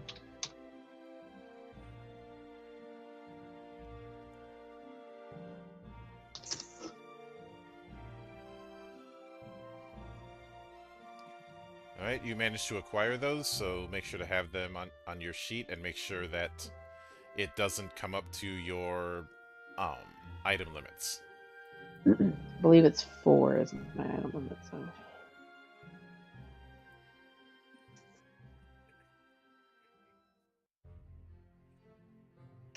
Get 3. So that was it.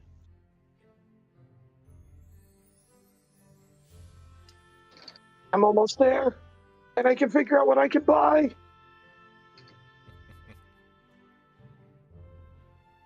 Let's see, you're at 2nd level, so 3 lesser and 2 greater.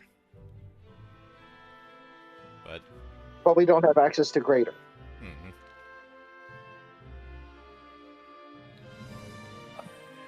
You have the potential for it, but they will not sell you that. And yeah, the meal was supplied by the school, but remember, part of the exam is seeing how you utilize the resources that you have to accomplish a task.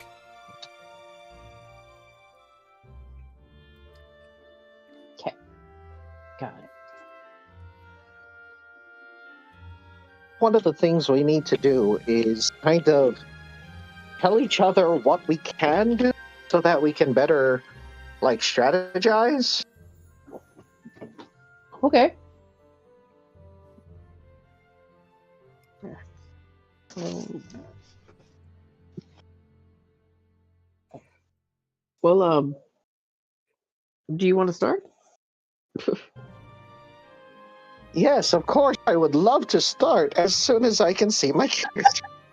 I forgot. I can start. Let me pull up the other characters real quick. Well, I can hit things very hard. No, There we go. I'm a Dark Knight, so I have Shadow.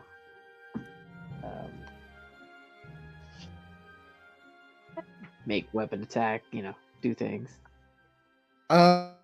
Is Shadow less effective against? Depends on the monster in question. There isn't a automatic elemental relationship unless the GM says there is.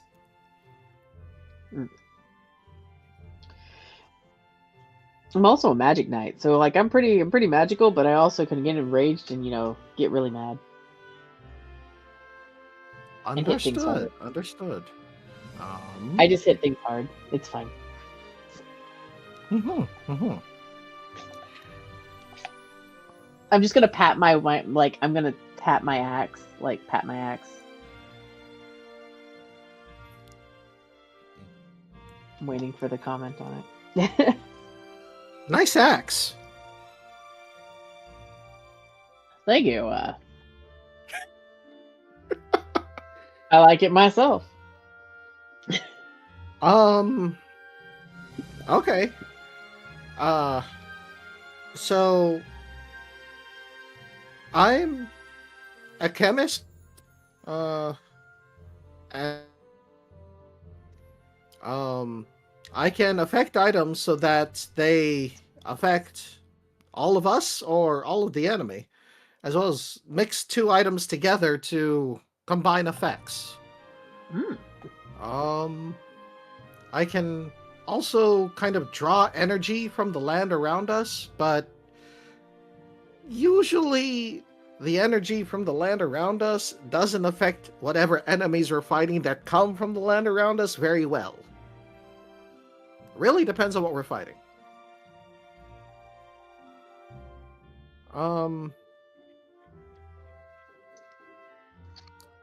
Like, for example, if I was to attune to the land around us right now, for whatever reason, I'd be a lot better at stealing things, and I still don't understand that. Should we be concerned?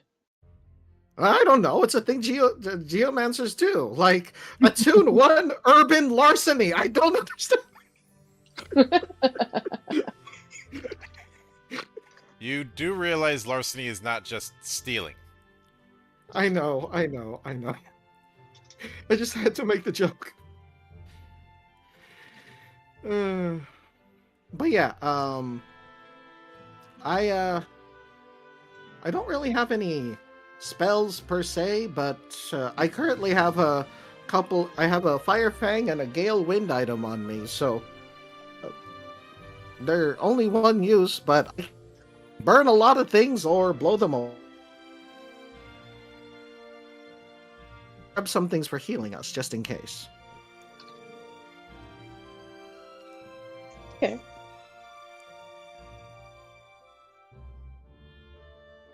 I also use these fancy cards as a weapon. They're really good against beasts.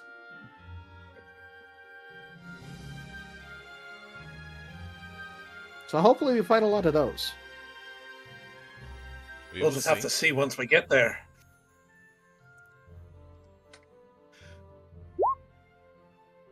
That's me.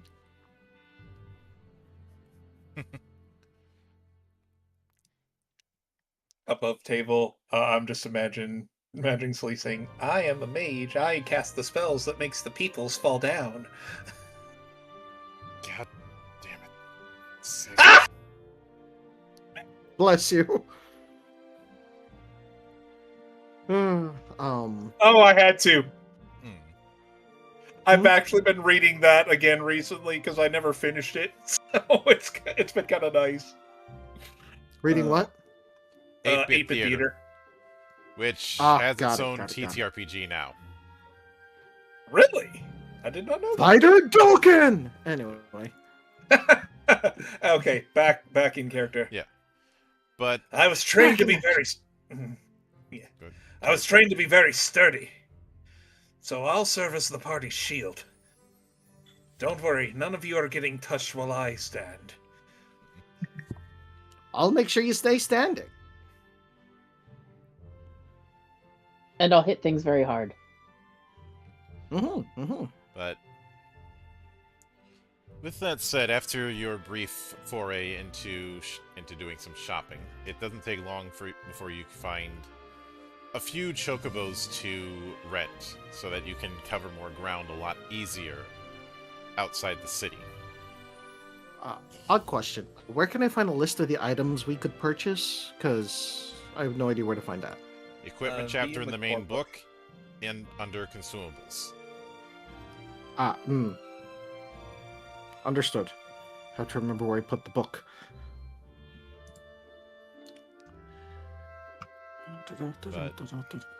As Sorry. you head out,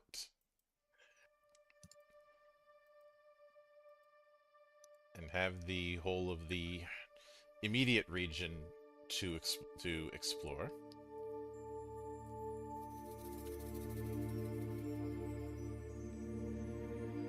Don't worry, Clary. We'll help you out. After heading out, I'd like you all to make a orienteering check. Orienteering. Okay. Let's see here. Orienteering. Ooh, that's one of my good ones. And since my armor has sturdy, I have a. Orienteering. There it is. Okay.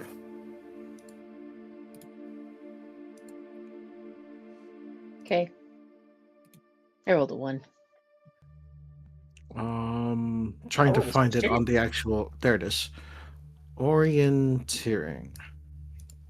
Hey, my first good roll of the fucking game. I rolled an 18. My first roll of the game.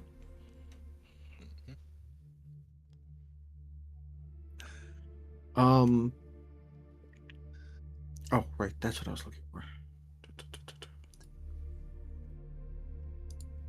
But you do find what looks like a forest that seems a bit isolated. Even the local wildlife don't seem to want to go near it. I would look to Luma and like, what do you make of it, little friend?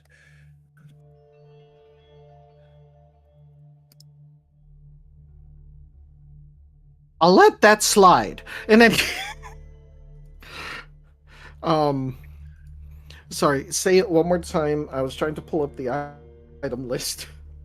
I was asking what you make of the forest we both see. Yes.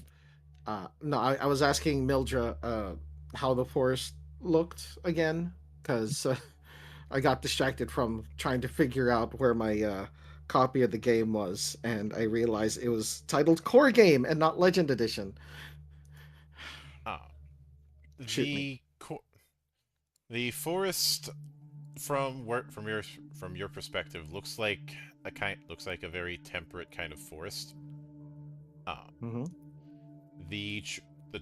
It looks normal, like it looks like a normal ass forest region, but for whatever reason, any wild animals, including your chocobos, don't want to go near it. Like you try and bring it closer, and the chocobo rears back. So, from what I can see, it looks absolutely normal, but there's obviously something supernatural at play, since the animals don't want anything to do with it. So I think we're in the right place, unfortunately. Sounds grand. right? I'm just gonna pull my axe out and just kind of be prepared for anything. So, Mildra, Yep. I finally am able to see the list of items. Is it too late for me to say what items I would have liked to have purchased before we left? I'll throw you a bone this time, but I mean, I only just sat down, but thank you. A flashbang, a healing spring, and a light. What did you call it? Light ribbon? White ribbon. Yep.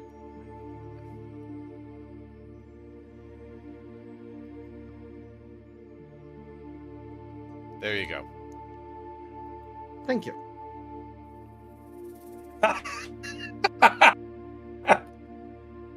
Oh, god damn it with the bone. Later, Boner. Thank you kindly. This isn't Doom.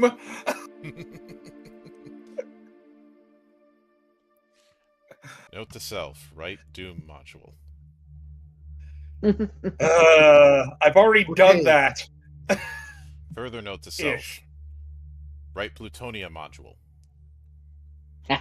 Oh, you just had to go for the crude joke. If we can run Doom on Legends Edition, then we can run it on anything. Well, yeah. Knowing me, I'd feel like being a jackass and say, run a one shot based on the chasm. Oh, fuck off with that. Okay, so do I add the items myself, or Yeah. like, how do I do this? Okay, and I didn't have to roll any resources or anything. For the purpose of this, I'm not going to have you roll them just for the sake of keep moving things forward. Okay, cool. All right, I'll pop them in. All right, I'll turn to the rest of them. It's like, I'll take point. And Sounds like a make plan. My way towards that. I will make my way toward those woods. Yep. I'll take the rear. All right. So let me...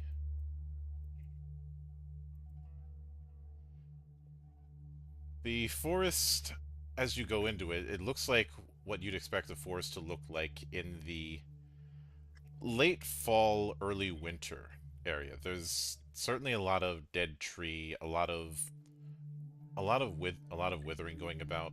Some of the trees look less green and more black, with moss, with the only greenery on it being the moss that covers them. Some of them.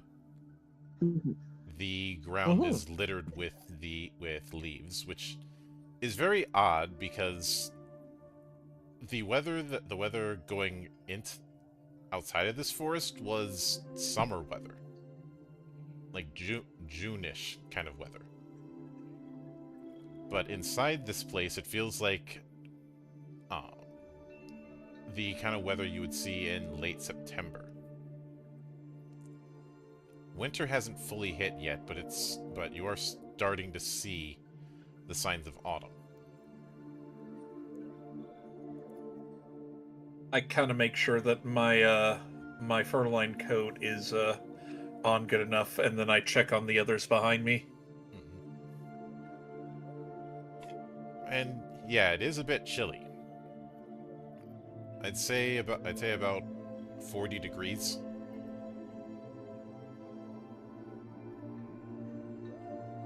Not full-on winter weather yet, but not far off.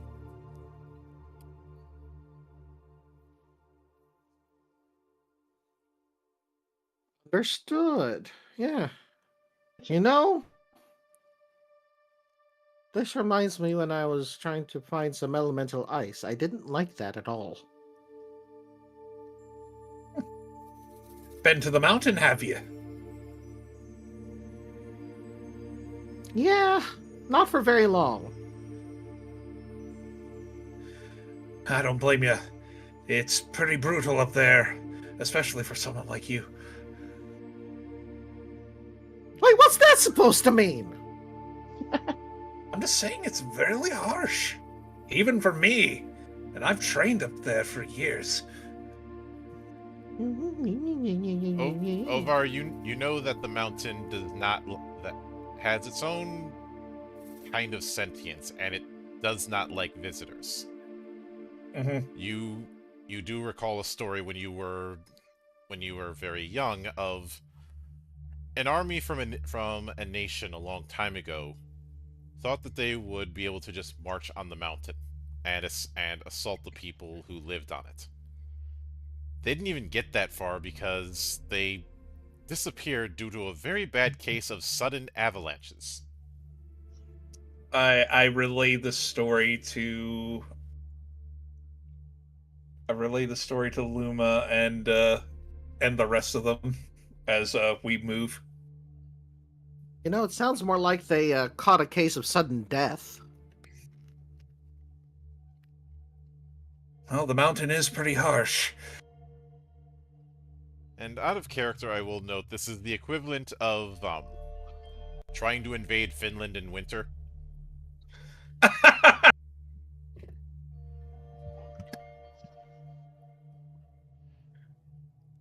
Or I'll just take this photo of a winter forest and then say, select all the squares that have Finnish snipers in them. The answer is yes, of course. Mm-hmm.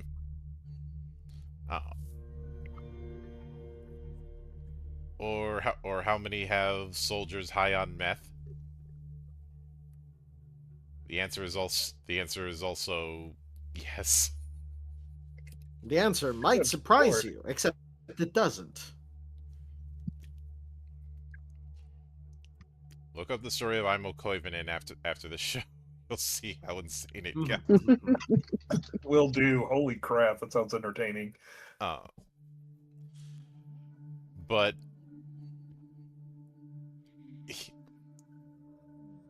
as you go into the place, and it is a bit, the forest is a bit nippy, but you notice that there's not much in the way of natural wildlife, though you do see what appears to be crows flying between some of the trees.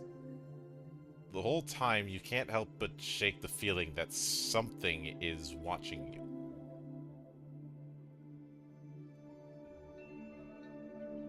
Some kind of unease, like you are in a place that you should not be.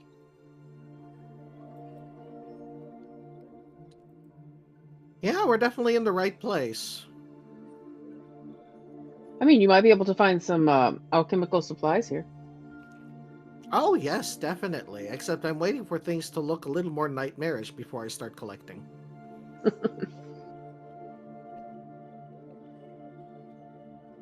But does this place feel more like normal forest to the for the geomantic attunement?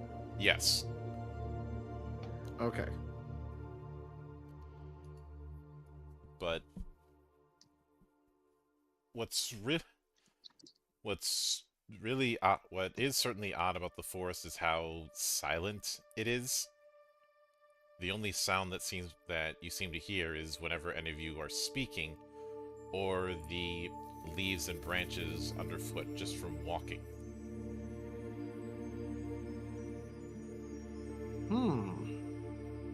Interesting. And as you proceed deeper into the forest, you do see on one of the trees what looks to be a great horned owl. But when you look at it, it looks like it's looking right at you, almost looking through you. I don't like that.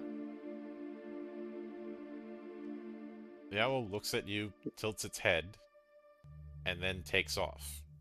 And you don't even hear it flying. Well, that's ominous. Everyone forgets owls have silent flight. Yes, they do. Mm-hmm. I love owls.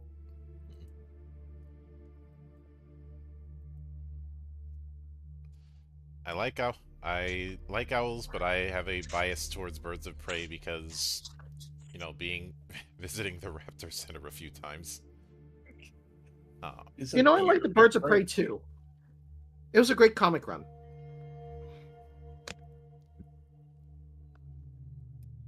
Better run than the TV show. Right? But moving right along, eventually you come across a place that seems to be a large clearing in the middle of the forest. And in front of you is a massive castle. Mm-hmm. A full-on Gothic-style castle with gargoyles, with statues and everything. And the flutter of swarms of bats off in the distance. I am Oh, doing my do very best. Go ahead. I'm doing my very best not to start humming the Castlevania opening theme. Castlevania. I was about to hum the Magus theme. Mm-hmm. I mean, I was kind of in Also between. valid. But as you approach, you could swear you heard someone laughing, giggling even. As if you hear 2 or 3 voices whispering about the new guests. But nobody Okay. else was saying anything. The voice isn't anyone you recognize. Just If we end up fighting a couple of living dolls, I'm going to really rip someone a new one.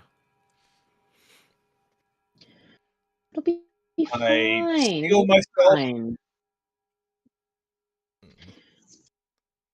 Okay. Come on, Celeste. Let's go. I I steal will. myself, take a deep breath, and looking behind me, making sure everyone's still there. I It's all right. proceed forward, but at a half pace, just to make sure everyone's still together. It's all right.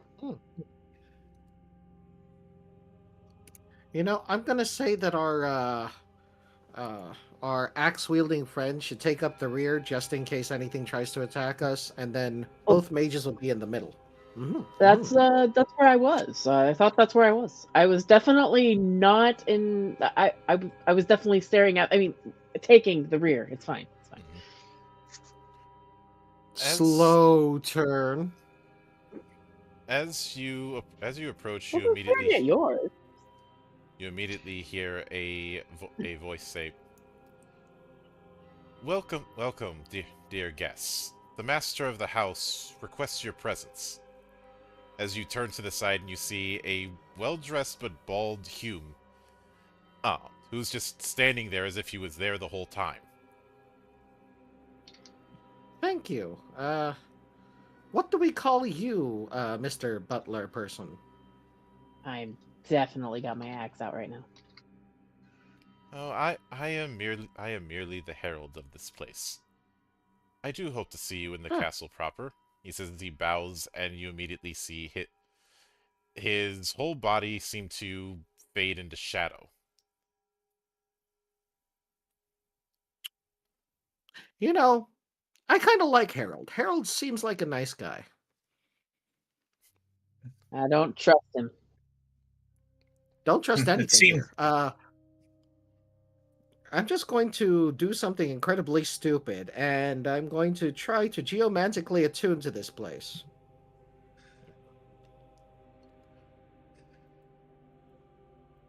It seems the master of this place enjoys playing games.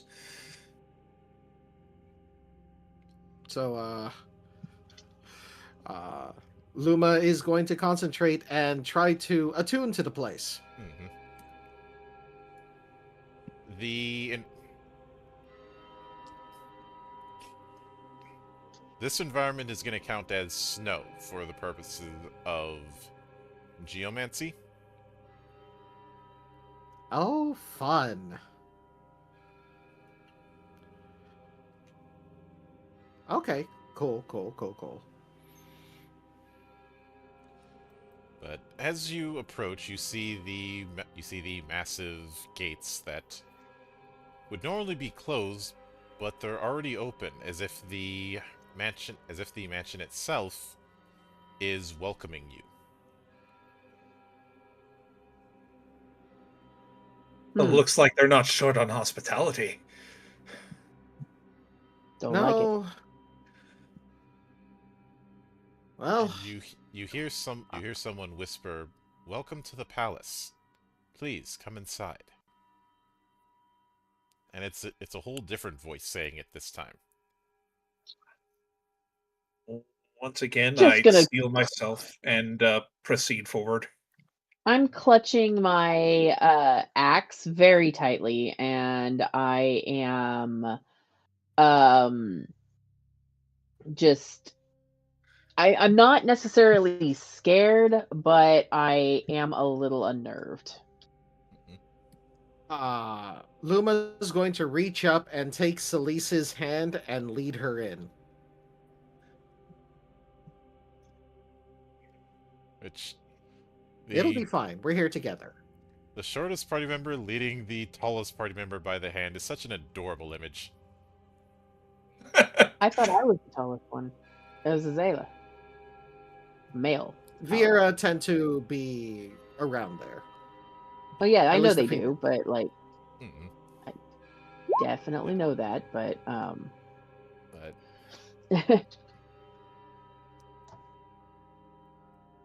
as you This enter place won't feel right, Celise.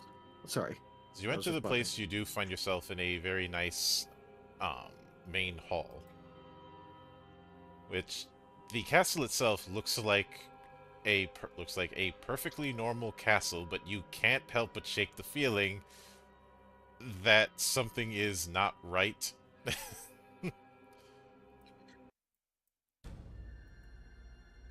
I'm gonna say this. I don't feel the forest anymore. Instead, this place feels incredibly cold to my geomancy senses. Mm-hmm. that's interesting. Yep. And Interesting is definitely a word for it. hang on, I jumped the gun. Mm-hmm. Put you in the wrong spot just yet. But the interior, it looks like the castle of a nobleman.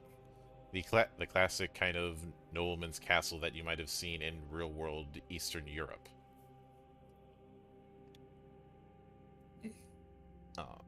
Okay. The scale of the interior is certainly larger, but it looks like the castle. It still looks like the castle of a nobleman. The walls are draped with some sort of flag or livery that has black stripes on a red background. In fact, the colors black and red seem to be a recurring theme throughout the flags and the like. The walls and floor are very much made of stone.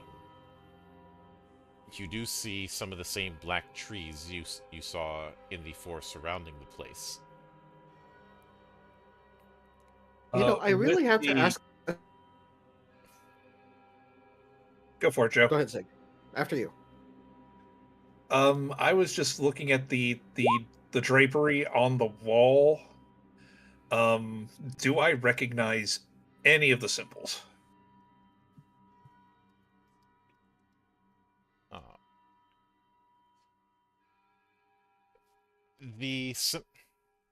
You do recognize some of the runes as ones that would be used to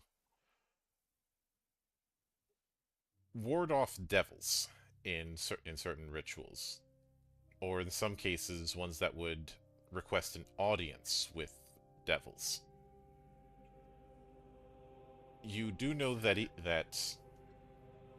when the iconoclasm ended,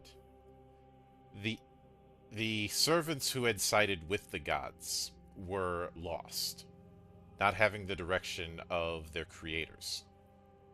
Some of them chose to declare the mortal races as their enemy and became demons. Others chose to, quote-unquote, guide the young races in a way that fit what they were doing beforehand, and they became angels. And out of character, I will note, when I say angels, think of the Forgiven in FF14, and you'll be close to the mark.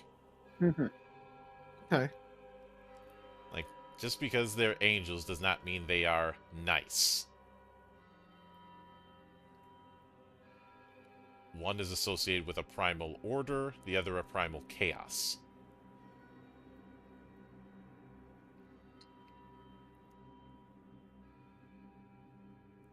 Much in the I same am way. going to ask if. Go ahead. Oh, go ahead. No, after you. Much like the Gaia and Messiah cults in SMT are not, or the gods of order and chaos in the Elric trilogy are not nice. Mm-hmm.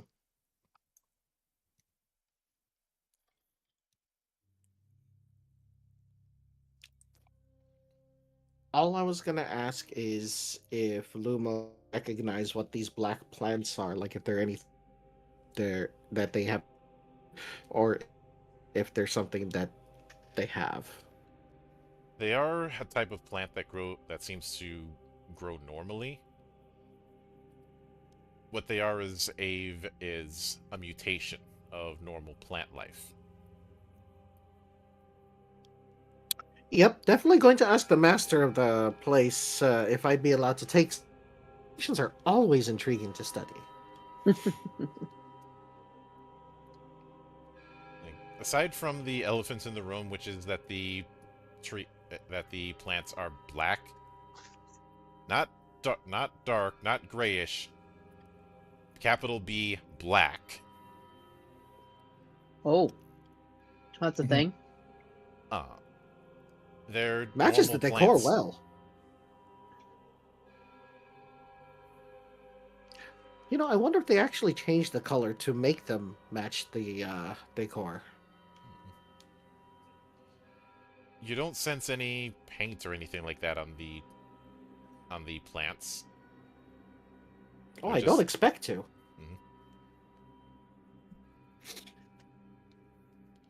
But oh, after you. Sorry. So I want each of you, as you begin exploring the castle, to roll either orienteering or larceny. Well, orienteering's the higher of my two, so I'm gonna go for that. Gonna go They're with about the same orienteering. for me. Not well, terrible, but not impressive. If they're doing orienteering, I'll do larceny.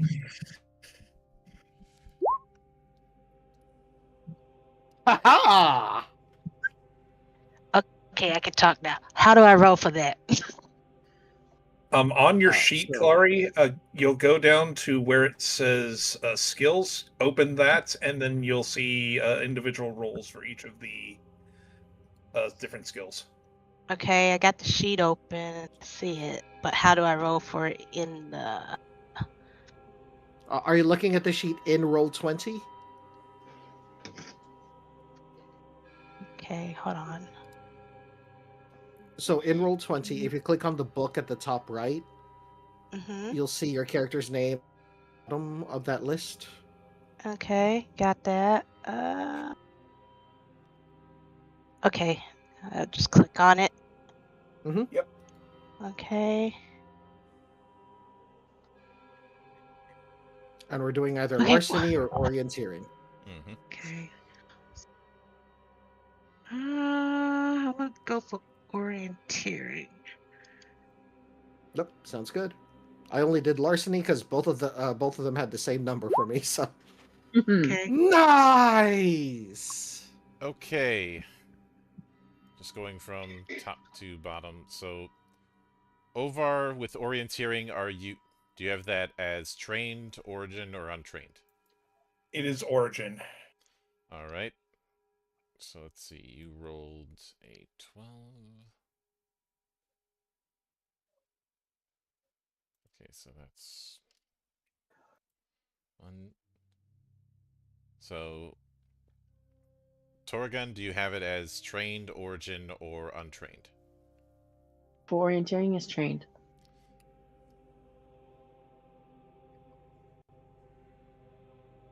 All right.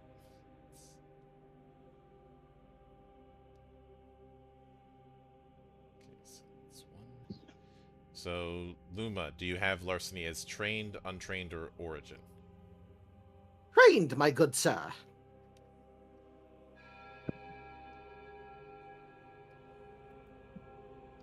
That's two more. And Celis, do you have orienteering as trained, untrained, or origin? Trained.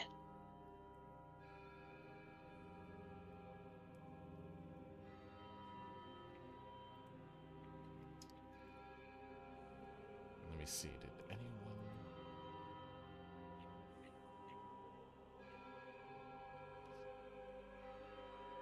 Okay, that's an 8. That's an 11. That's 16 and a 19. Okay. As you do explore, you end up coming across what appears to be essentially a couple of demons. Oh, Who All right. seem to be just patrolling the area, but as soon as they spot you, they start making a beeline for you. I'm in the front row. I draw my axe. I am ready to go. I am standing between them and the party. I am standing right next to. I don't know if we need to drag our people out, but I will do the dragging out. fine. I am preparing an item.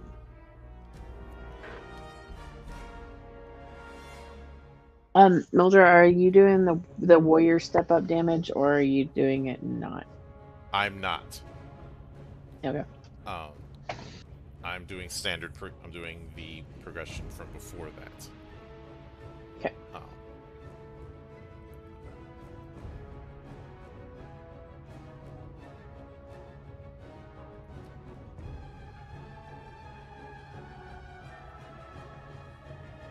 So, I'm gonna go from top to bottom, and I want you all to tell me if you're gonna be going front row or back row.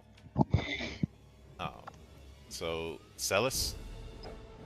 Back row, obviously. Alright. Luma? Back row. Okay, and for some reason... Hang on. I don't know why it's not showing your...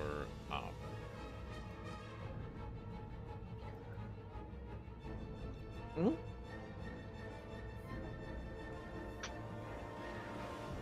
Oh, that's weird. Let me check my character sheet really quick. Oh, because I don't have a default token. Interesting. Yeah, let me try and amend that. Well, like we said, he had it clipped onto his cast like usual. There we go. He wants to sell one. Alright, take 2. There we go. Aha! So, Ovar and Torgan, I'm guessing you two are going to be front row? Yes, Yep. sir. Alright.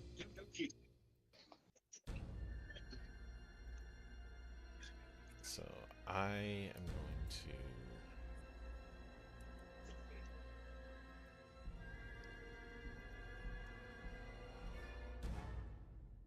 move this to another tab.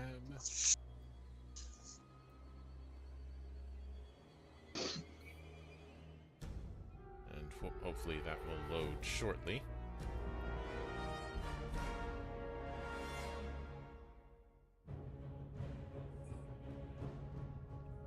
Apologies for the brief delay, but No worries.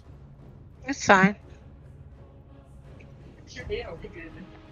I want each of you to roll for initiative. Excellent. Let's see here. Oh, I forgot to click on my token. Oh, whoops. Because of also forgot to this click. weird thing that it's doing on that front, you're gonna have to roll initiative manually. Okay. That's fine. Okay. So I don't like that. But let's I'll see, live. +3, right? Is plus Ha 1.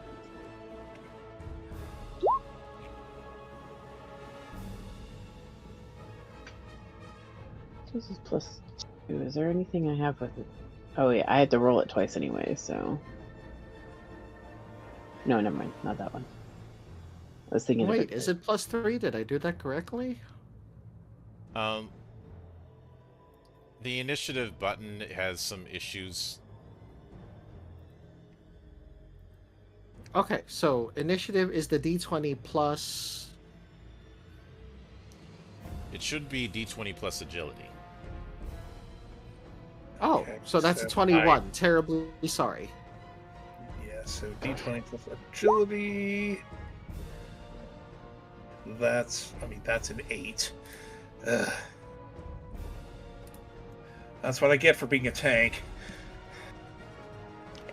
8. Yeah, because I have a Got minus 1 on 16. agility. Oh, got it.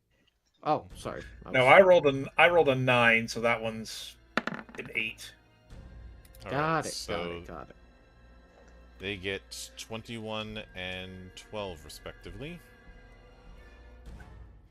So going from top to bottom, I want you to tell me what you had rolled. So Celis, what did you get for initiative? 10. If I did it correctly. Yep. Luma? 21. All right. Ovar? 8. And Torgan? 16. Damn, last on the turn order. Ain't that about a bitch? I mean, you're the tank. One of them. So how do you resolve initiative ties? Oh. That is gonna be, for the purposes of this, it's gonna be a do-over. Oh, okay. So...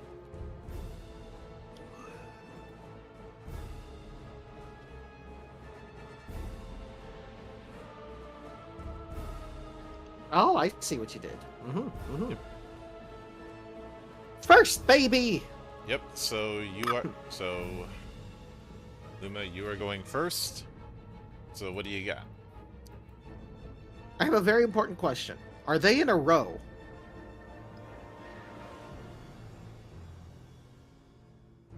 Like, are these two in the same row? Yeah. For the purposes of effects, they are both in front row. Good, good. Flashbang. Alright. I am using a flashbang. And if I take a look at the ruling for that...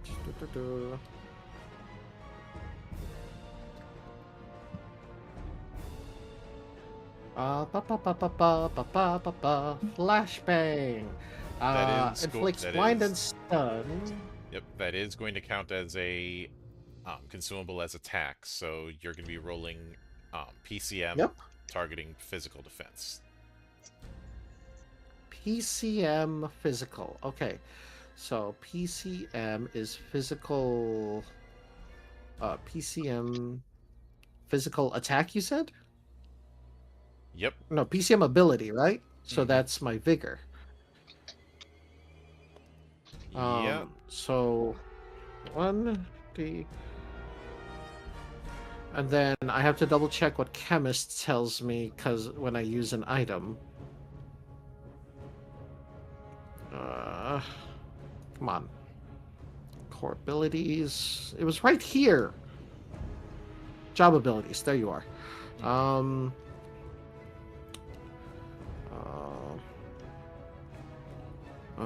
That's mix. I thought I saw something that said that I get a +1 on items that I use. Am I miss? I think you were thinking of something else. You don't have that. At least not as a reliable concoctions. Any die-based result from consumables you use increase their die rolled by 1. Okay, cool. That doesn't affect the attack. No, it doesn't. I just wanted to make sure. All right, so that's 1d20 plus my vigor. That's that's an 11. All right. Let's see. And that is a whiff. Right. Oh.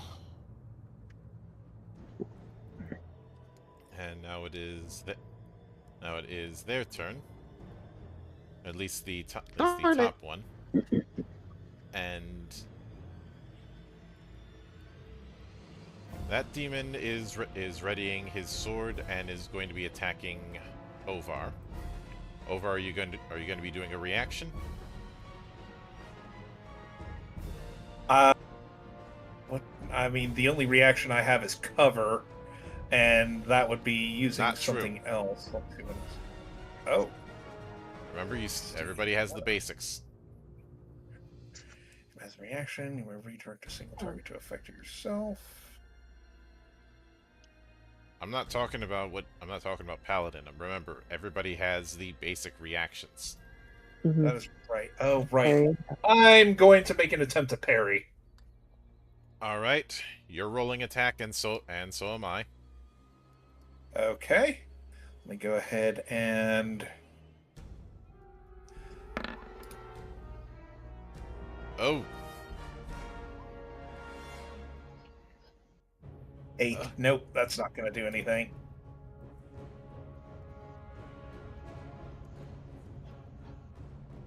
So 2d8.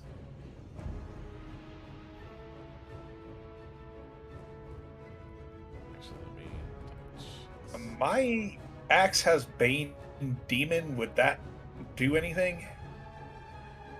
In this situation, no. All right, I'll take it.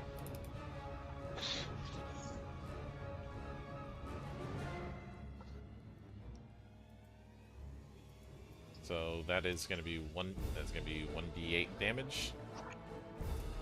Ugh. Just 1. Let me see. Oh no! Like I said, I'll take it. Since I did take damage, I do gain soul power from that. Yes, you do. So I have 1 soul power point. All right.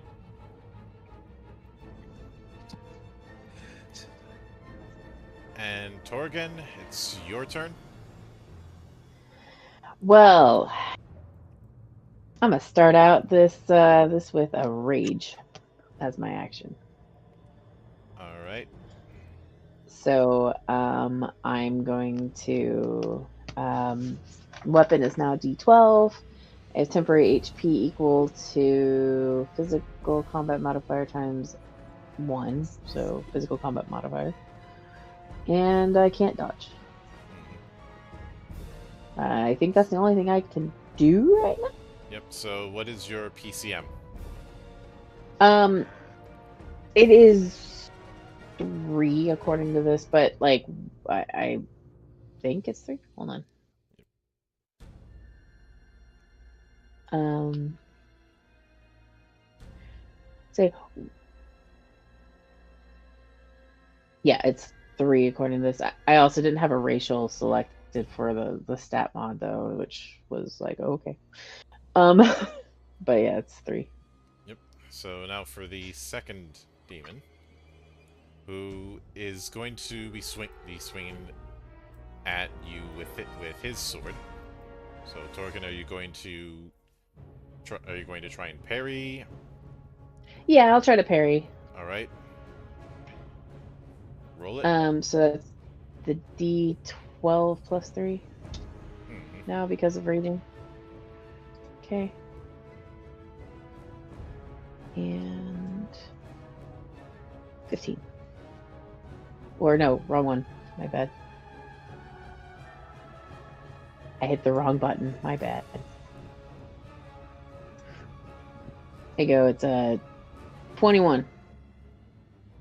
And I ended up ignore that roll because that wasn't what it was supposed to be going for. And oh, Hey, we both had the same blonde moment. okay. So you end up hitting with that 21. So roll damage. Can I take my bow thing? I accidentally rolled it. All right. No. How about a 12?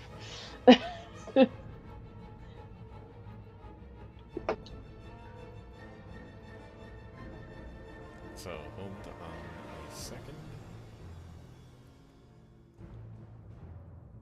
All right.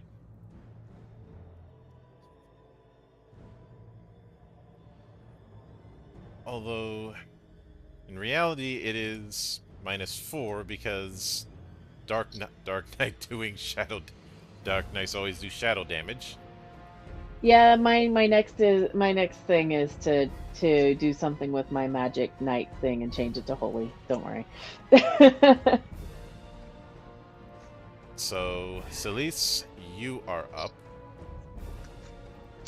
I'm gonna be casting fire. All right. Make a casting check.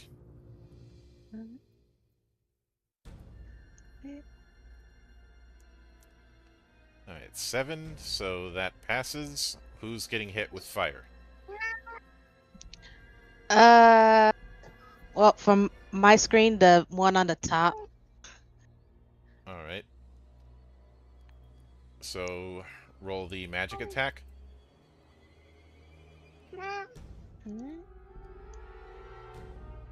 Woohoo! Very nice. All right, that hits. Way to go. That was a nice hit, I ain't gonna lie. I honestly wish my flashbang hit in the first round. That would have been great. Yep. So that is going to be 4 extra effort dice on the damage. Okay.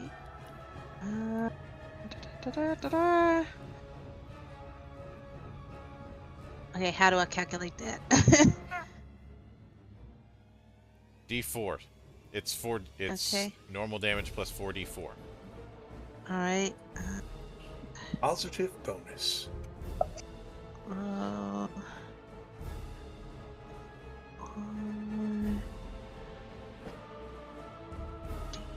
Or okay, I hope I'm doing this right. Oh my Knowing the goodness. Where did you get What's that? Where did Plus you get 18? The attack roll? No, that's Fire not attack roll? That isn't how that works.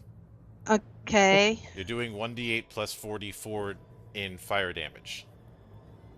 Okay. I mean, So just automatically rolled roll- the 7 for the D8, didn't it? Okay. Alright, hold on. Yeah, it was 7. Well, that was just for the casting check. Yeah. She didn't roll the Oh, 1d8 for the okay. damage. Okay, Got it. hold on. Alright, so. It's 44 plus 1d8 then. Yep. Yep. Alright, so let's do this again. Alright. 4d4 plus d8. Okay. Nice. That's still pretty good. Yeah. Mm-hmm. That's awesome. So, Ovar, you are up. I'm not happy with the one that attacked me, which I'm assuming is the one on the top. Yep. So I am going to go make a weapon attack, and I am going to spend my soul power point to step that up one. All right. Roll it. Let me see here. Let's go for the attack first. Get my weapon up here on the screen, and boop. Oh, my weapon has Bane Demon. Do I roll anything on that? So, let me refresh things. Oh.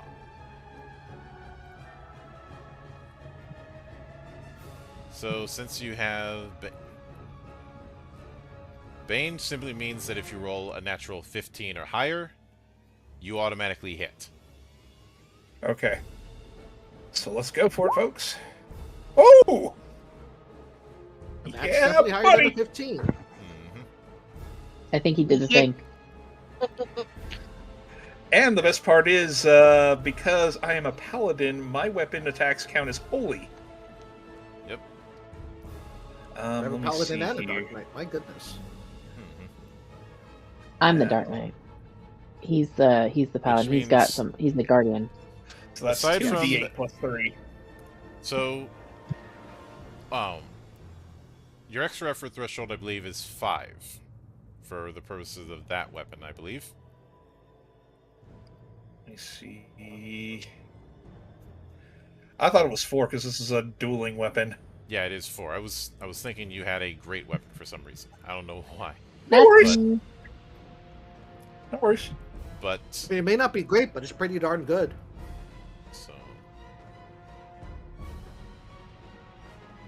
So you get 1 extra effort die, which means a few things. For one, you don't have the stepped up base damage is just maxed out.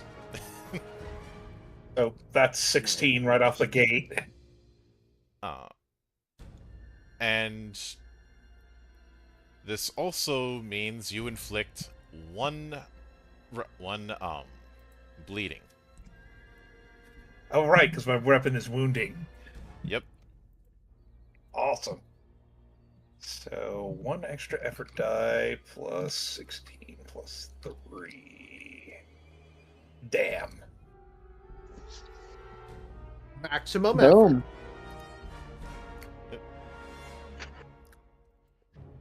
So it is now top of the round. So Ah. So bleeding takes effect. So that's 2 more damage. And he does lose bleeding. And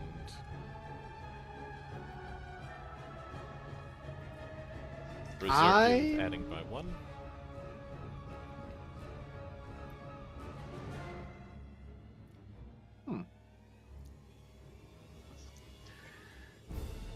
So, how do I roll my Geomancer attack? It is a 2. You would declare if you're doing offense or defense. Roll 2d10. That determines the degree of effect. If you roll doubles, you add the Maelstrom effect. Understood. Then I declare that I am doing an offensive Geomancer attack, good sir. Mm-hmm.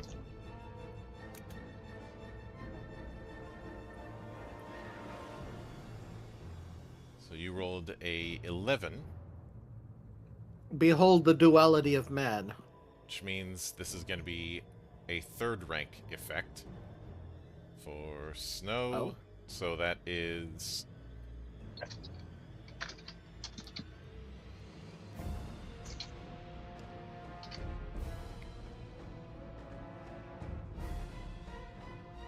So it is treated as a 3d12. spell attack. So you do need to roll the spell attack first to make sure it actually hits.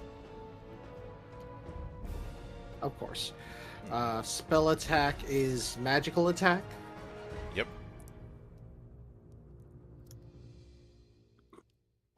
So just the flat d20 plus the 3 I have in magical attack will be nice. Very cool. All right, that hits.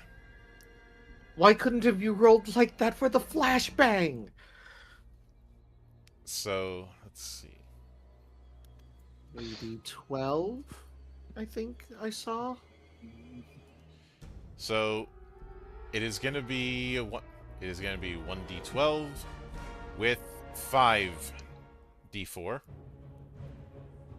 Nice. 1d12?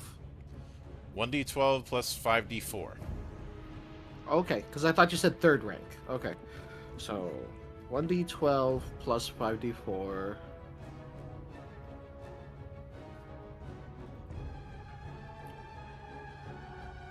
That is 21 damage as he's suddenly bombarded with hails of snow and wind. I just imagine Luma's just like actually throwing the fist-sized balls of hail. Just. I was thinking more cherry blossom blizzard, but with snow. Yep. I love it. Love all that. So- Sakura.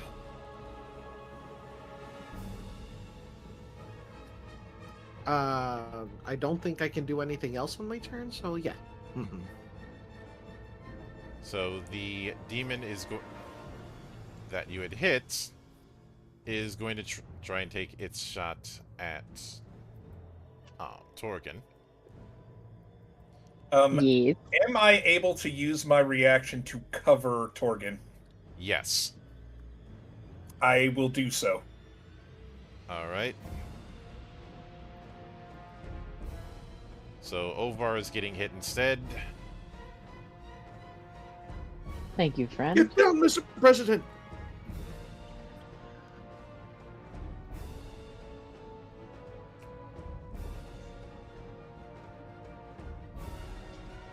And you are still able to react if you so choose. Actually, no. No, I take that back. You're not, because because it's one per target. So Yeah. you are going to be taking the hit. That's perfectly fine. That's what I'm here for. Oh, I've been doing my Oh. skills. Ooh, that is, yeah, that definitely does. Oh. Yeah, Yep. that's going to be painful. Oofta. Yep. So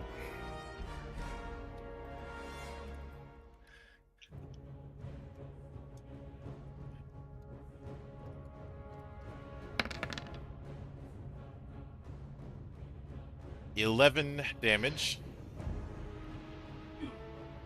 But from That that, is pain.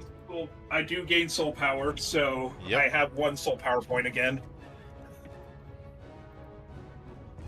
So you are down I to should have gotten 37, another recovery item. 37 hit points Mhm. in a row. Yep. 36, because I took 1 damage the turn before.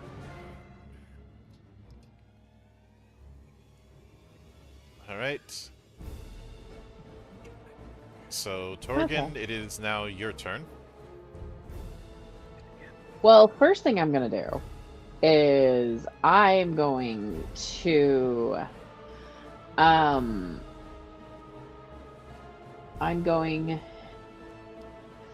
use my Magic Knight, and I'm going to add additional. I'm going to add damage, so I'm going to use an MP to add additional damage, and I'm going to treat the damage as having holy, Mm-hmm. and says that supersedes my shadow tag. Yes, it does. So, first things first, I guess I'm gonna have to try to hit him. So, cross fingers.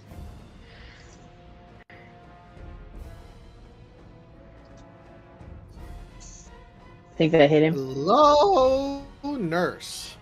Or are you hitting the top one or That's the I'm gonna not be. bottom? at all. I'm hitting the one that hit Torg, or that hit over. So And so I'm. that is definitely a hit with 1 extra effort. With 1 extra effort as well. Mm-hmm. So that's a D4, right? Yep. Remember Okay. your base damage die are maxed out. Yep. Okay, I have 1 extra expert die on this. 24 out of the gate. My God. There you go. So that's 7 with my hit, plus 3 for my thingamajigger, plus my 8 with the holy, and the extra effort dice. So that is that all holy damage, or is that mostly holy damage? It's all holy damage, and when I say maxed out, you didn't even have to roll for the D12 or the D8. That's what I meant by maxed so out. 20. Oh, I thought you meant something. So, yeah, 25. So how do you want to take it out? I'm going to take my great axe. I'm gonna swing it over my head to chop him in half, and I will say, how dare you hurt my friend? Talking about Ovar. Yep. Just like, how dare you? Ah, yes, teaching it long division. So I had a curiosity question just for my next attack, just in case I can do this. So can I also add Soul Eater by chance in on that if I had wanted to? you can, whatever the die added for Soul Reader rolls, you lose that much not MP, HP. It's okay. HP. That's okay. I know what I'm doing next time. That's fine. That's all my turn. Yep. So now it's the demon's turn. And they're going to try and strike Ovar. Ovar, are you going to react? You're goddamn right I am. I am going to parry. Alright. Alrighty. Not bad. Very bad on my... So, for one... A demon attack? Yeah. I'm a hardy-ass dwarf. I am just fucking ready. Yep, so... On plus side, you succeeded on your parry. The downside, you are doing base damage because parries don't generate extra effort. That's perfectly fine. Is my base damage dice still maxed, or? You are dealing holy damage, so yeah. So max, that's 8 plus 3, so that is 11.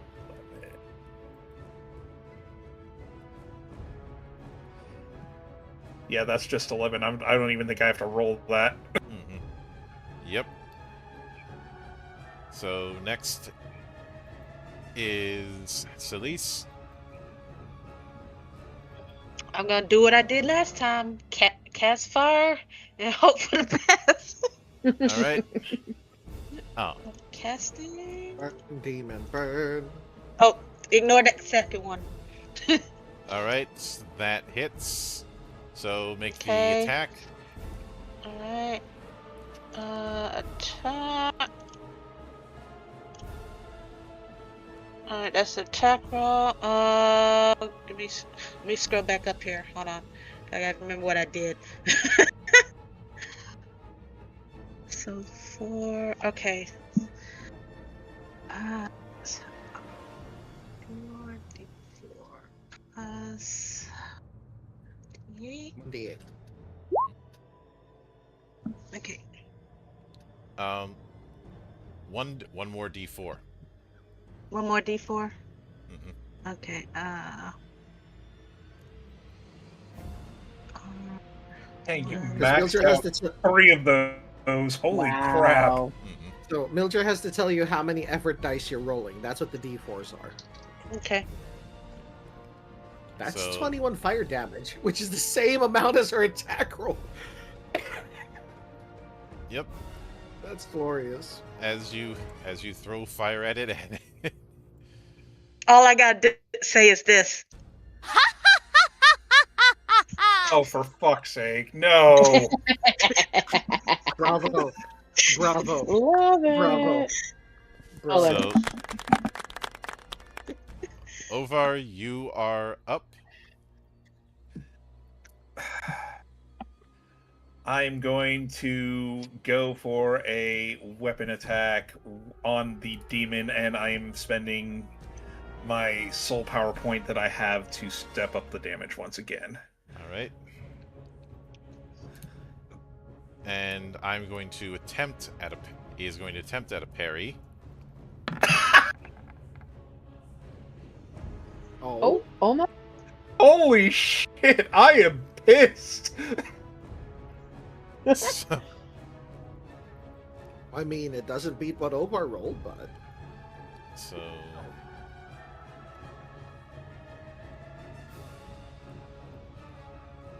so that is 2 extra effort die. Okay, so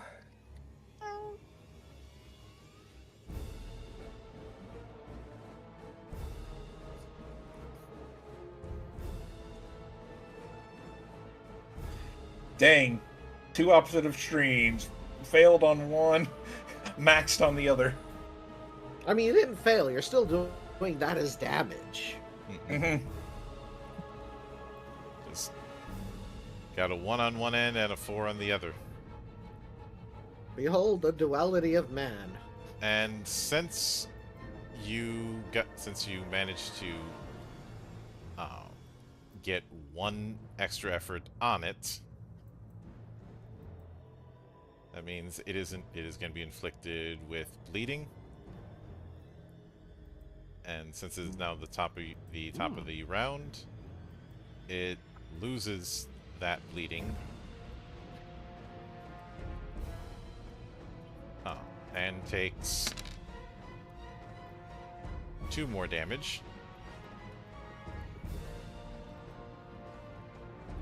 So, Luma, it is your turn. How hurt does this thing look? It's been beat to hell, burned, scorched by holy magic. You know, that's fair. That's fair. That's fair. I'm going to.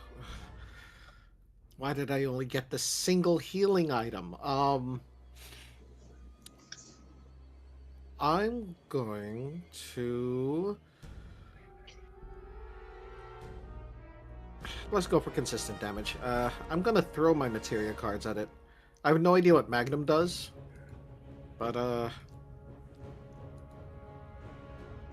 never mind. I'm gonna miss horribly.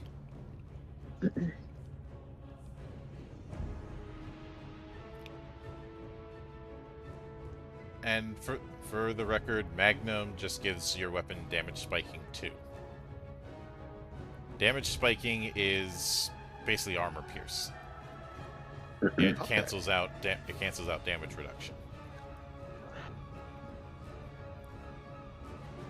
So, unfortunately, in this case, the dice gods show no mercy. Amen. Amen. Amen. So you threw the card and it whiffed. So, Torrigan, it is now your turn. So I'm going to. That's what I'm going to do. First off, I'm going to. It is another enchanted arms thing, so. But I'm gonna have to hit it first. Then try smack it. All right.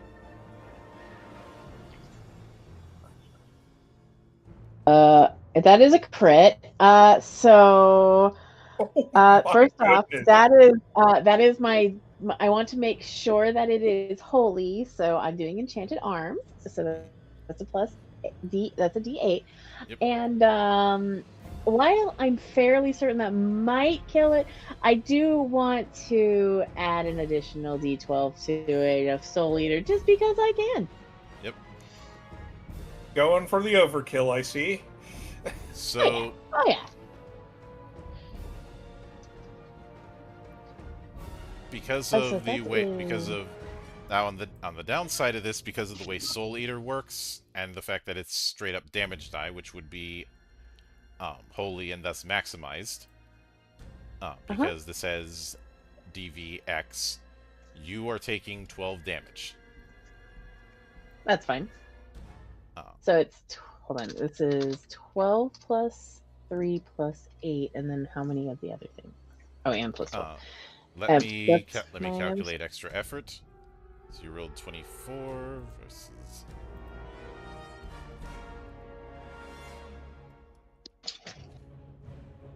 Can we Just give two. Torgen's luck to Fen, please? Okay. About 39 damage. Is that okay? Yeah. I think that's more than okay. I smack So- you with my axe. So I'm just going to imagine just like Luma throws the card, it fizzles, but with their hands still going, it's like, Torgen, go! And with that, I'll just I'm gonna say, "You got it," and then I'm gonna smack right into it with all of my force. And you see, like, it just like the Soul Eater thing going, you know, the kind of probably this redness going around, and with the whoosh in the cinematic. Oof. Oh yeah. Just as planned.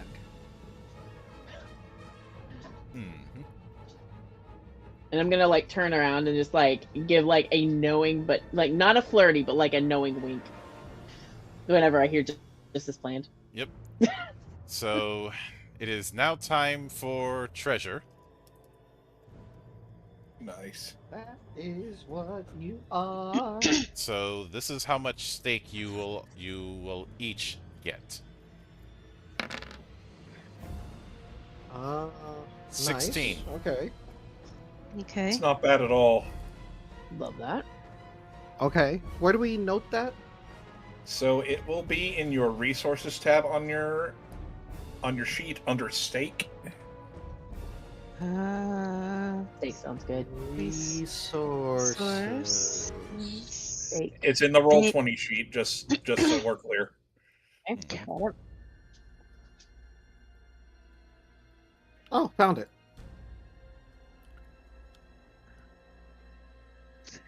Cool. Please, what are you doing?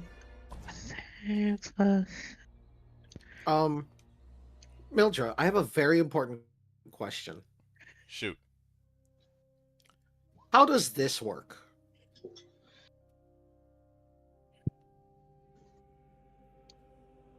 If something's targeting a skill defense, which like certain blue magic spells, you can use or if actually I have to take that back. I had things crosswired. If you're doing a maneuver that would target a skill defense, like say Bull Rush, and which would normally use athletics, you can substitute knowledge for that. Okay, so I can't like use this for like say when I'm using my item and I have to and I'm attacking them with like my magic attack. Correct. My PCM ability or MCM ability. Correct. Got it. Good to know. I don't know if I have any abilities where I can switch or I can use this, but cool. You could potentially use it for the base maneuvers. If you look in the action reference handout. Action reference handout. Understood.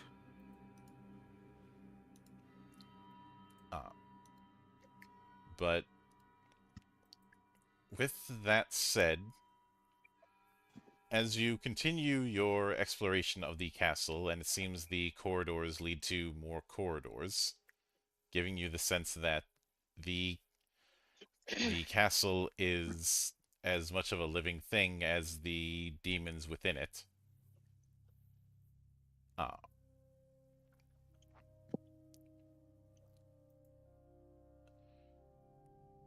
Roll larceny or orienteering. Okay, let's see. Alrighty. Again, orienteering's my origin skill, so I will go ahead with that. Orienteering or larceny, you said? Yep. Mm-hmm. Okay. And since I'm not targeting a defense, I can't use my knowledge as power thing, correct? So, hey!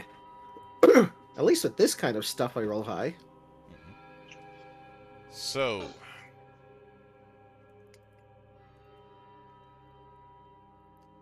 let's see here. Okay, Torgan, you got a 19. I believe you are trained. Trained, yes. Oh.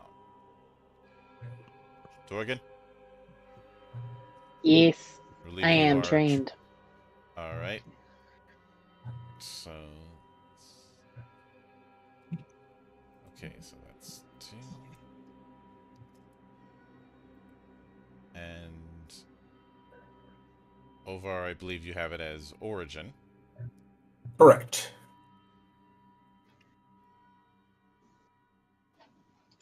Alright, so that's 2 more. But as you continue your exploration and dodge several traps, as well as what looks like other types of demons,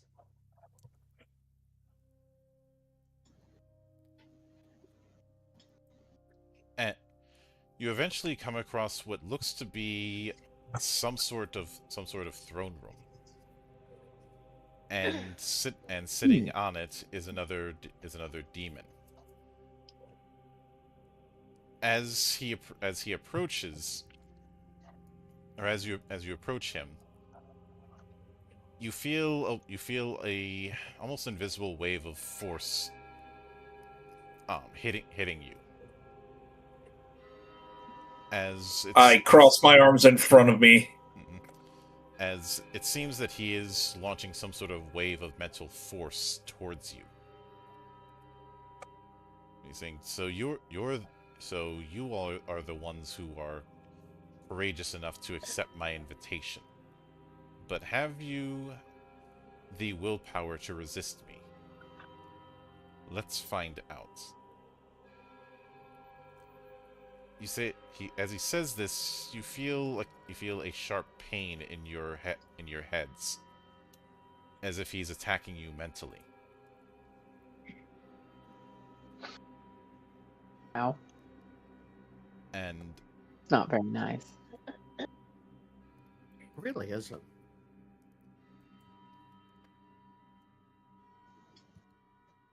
Dude, I do not need a headache right now. so for the purpose of this, one would think this would be resolved in a boss encounter, but no, this is going to be resolved in a spell slinging dual skill game. Oh, okay. I need to read on this. Okay. All right. Explain.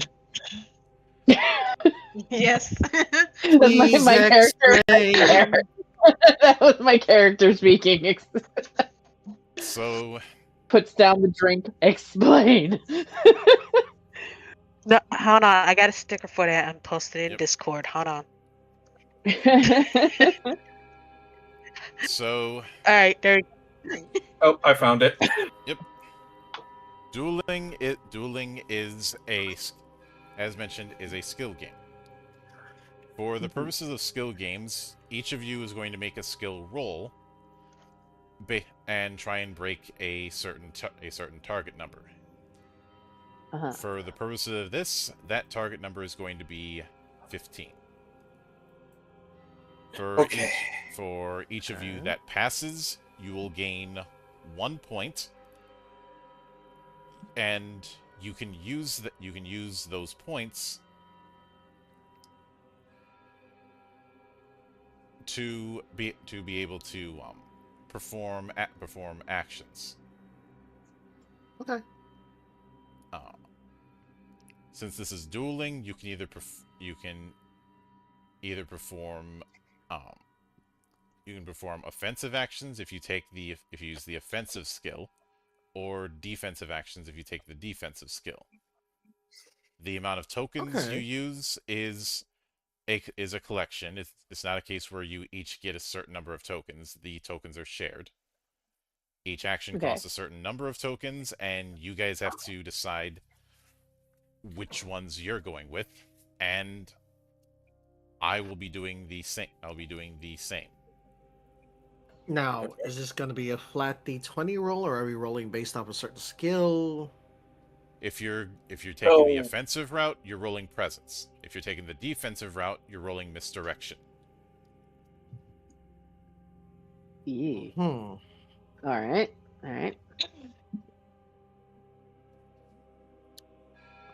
I have one more question. Does this count for my knowledge as power?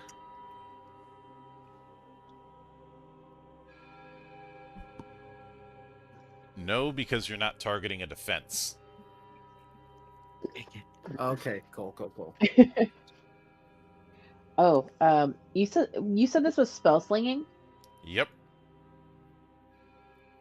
Well, I'm out. I can't use magic. But you can still fight with your will! I don't know if Magic Knight counts, so, like... I'll allow it. The restriction. Oh, okay. Never mind. You're magic enough for tax purposes. Oh, no! On technicality, you have magic! Damn it. Just because I'm elemental shadow. Okay. It was those hits. That's why I was I'm magical, because of those massive hits earlier. Pretty much. I will be rolling misdirection. I'll be rolling presence, I think. I'm gonna go presence. Well, I'm the tank, so I'll roll misdirection as well. All right. And because I attuned to this place, I get a +2. So is that... It's not a boon or bane dice, so I just add 2? Yep. Damn! So I got a 16. It's the curse of the tank, Sig, I'm telling you. Like, you know how bad Finn rolls.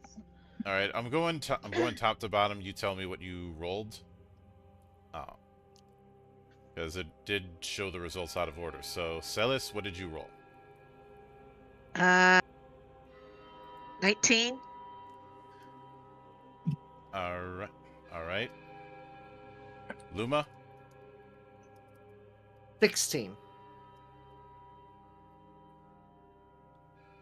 All right. Ovar? 7. All right. Torgan? 13. Okay. So now for my end. And I'm going to be because there's 4 people in the party, I will be rolling a d20 4 times.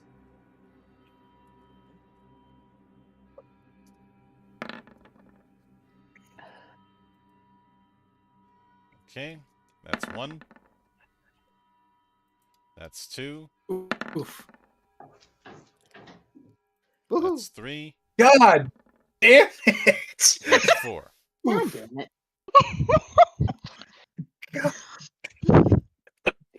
Well, it looks like the only person who beat it was Celine.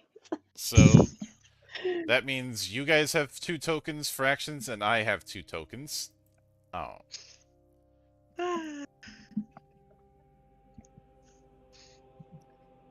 Okay.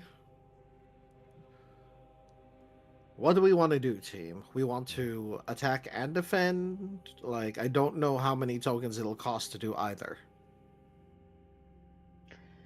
Um,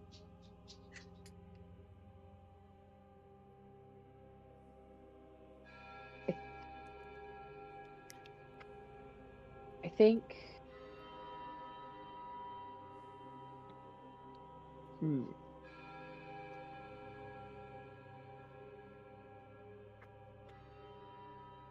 I I think mean, our that sounds offense like is the one that was the highest, but both again sounds good too.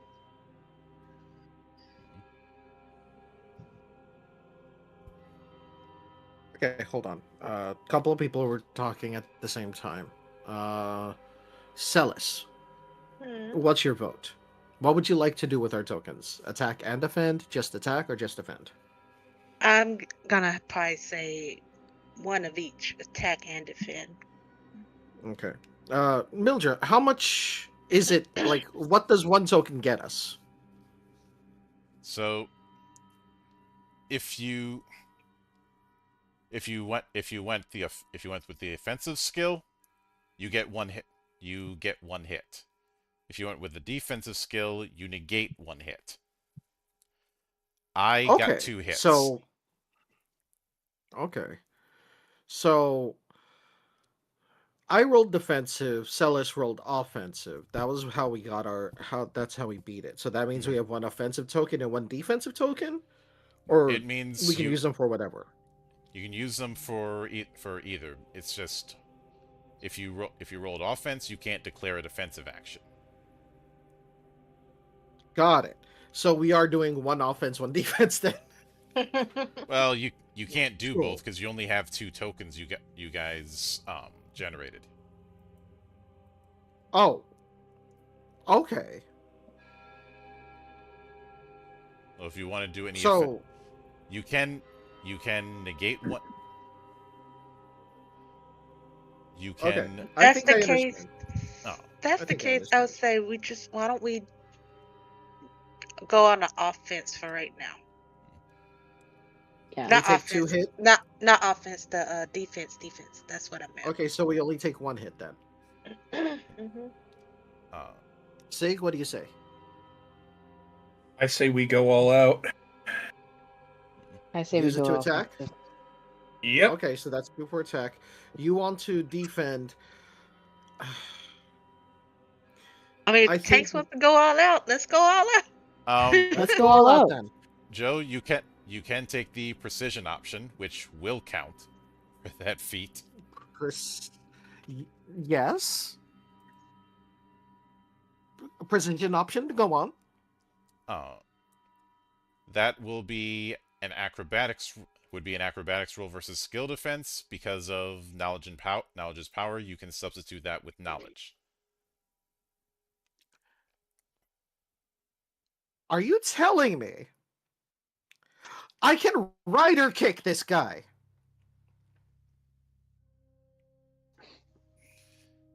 Yes. Cool. We're going offensive, everybody. We'll take 2 hits to do it, but we're going to hit hard. Precision it is. All right. I would say roll acrobatics, but because of that feat, you roll knowledge instead. Excellent. Where is my knowledge on this? I'm still You trying have figure out this. to. There's not a Oh, knowledge roll on it the roll. manually? Got it. So, /roll 1d20 plus 7, baby! Woo! 25! That hits.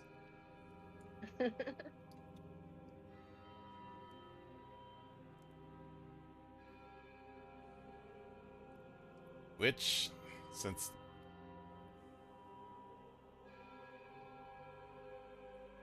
because of that,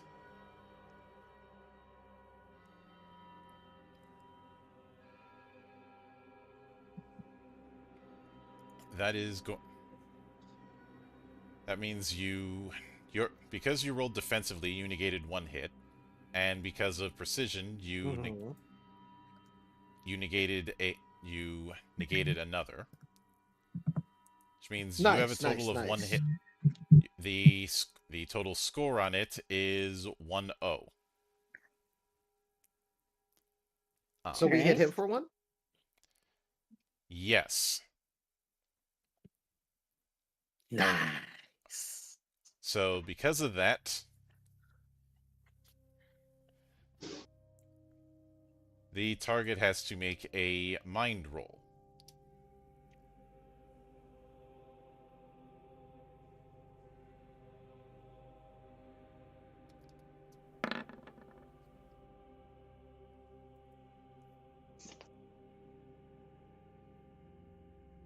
And that is not enough to pass.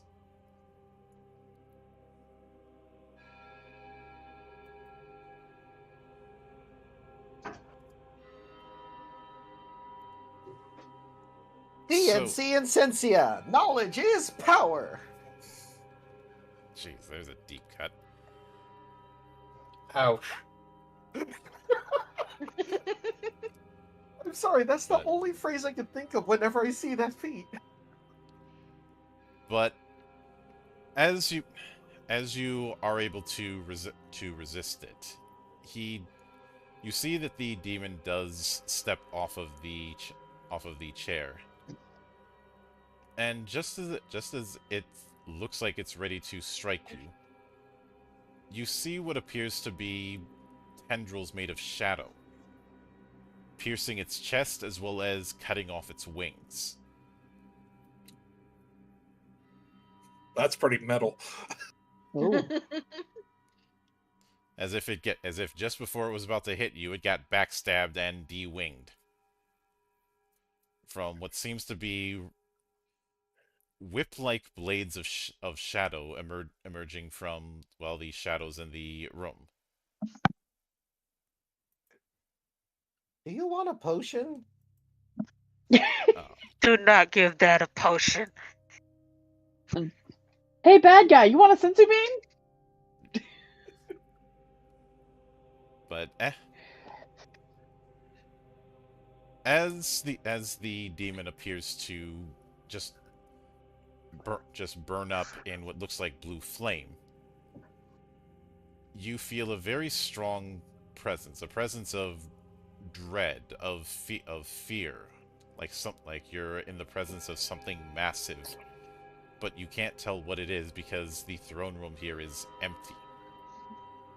It's right behind us, isn't it? But yeah, probably. From the reflections the light that's pouring in from the windows, you see what appears to be the silhouette of some type of horned demon, who simply states, "There will never be an imposter sitting on my throne." Oh. The only master of this house is me. Oh. As the voice speaks, it sounds like it's coming from every direction, as if his presence is here even if you can't see him. Eventually, the shadows appear to coalesce as you see the visage of a demonic figure with jet black skin and red highlights along his wings. Though he seems to stand with his arms crossed and his wings around him almost like a cloak.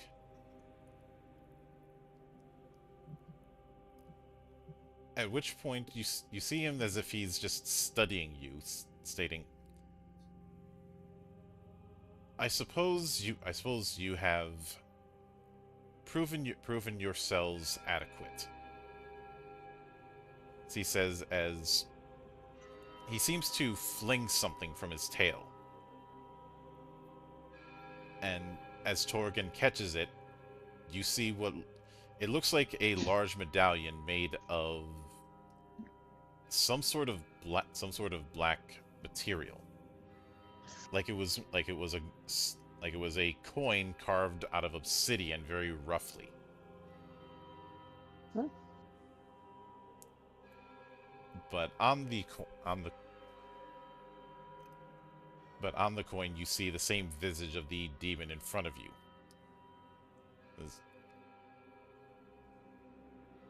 Tell your proctor that Diabolos, the Lord of Nightmares, acknowledges your courage. At which point you see him disappear with the crack of lightning outside as you hear him laughing. Okay, that was cool as fuck. I think we did the thing. Yep. As the crack of lightning reappears. Maybe not. Did you want this back? It's the light of it seems to blind you, and before you know it, you guys are back in the forest. Right back at the forest entrance. Huh. Where you left your chocobos earlier. Well, at least we didn't have to walk back. Oh. And the coral just attacked me. The same sense of dread in the forest seems to have gone. And when you look up at the sky, you notice it's still mid-afternoon. You guys were only you guys had only left for this area for a few minutes. But for as long as you were in that place, bare moments had passed in the real world.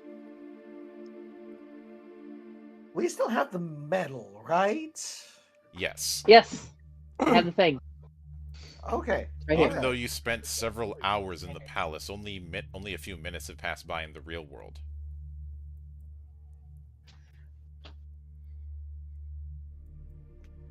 Is it bad that I kind of wanted to grab the wings? No. Luma, no. Well, it Luma, seems you we forgot have what to we ask came your for. question. We don't need to grab the wings. It's fine. No, We I can mean go. the wings of the devil demon thing that we were facing off against, not of the Lord of Nightmares. I kind of wanted to fight against the Lord of Nightmares. Hey, forgot- You forgot to ask about your plant. you know, You did. You forgot to ask about your plant. he was doing his thing. I didn't want to interrupt him, and he was looking really cool while he did it. I just True. bad enough I offered a potion to the dude that was trying to step up on us. I really did feel bad for him. He was like about to do something, and then he just kind of like bleh. Yep. But after getting back in the saddle, it doesn't take long to head back to the school.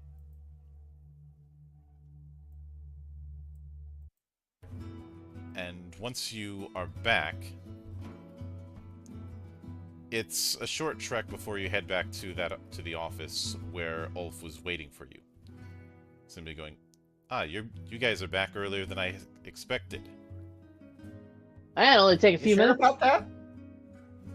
No, I mean you do experience time differently. It could have been days. What are you talking about? You guys have only been gone for about 3 hours. Because Well, we're I the mean- best. Again, gonna, like you experience time Don't differently. get cocky now. Because, we definitely didn't just spend quite a few hours in that place over there. That's for sure. We met the Ebolos. You ripped some guy's wings off. he decided to go with that display, huh? Yeah, it was actually really cool. Okay. Do you have his sigil?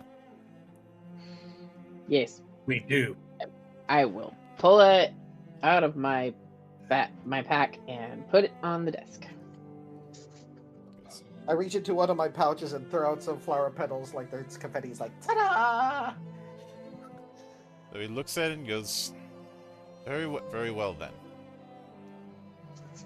You see him snap his fingers as several people in what looks like a tailor's suit come along and bring you into a different room. In a whirlwind of activity, each one ends up measuring you for what they call the most important outfit you will ever wear. I like the one I Why have. are all four of them Rogadane with a top hat? No! Hey, don't get grabby. Specifically, they are measuring you for your uniform.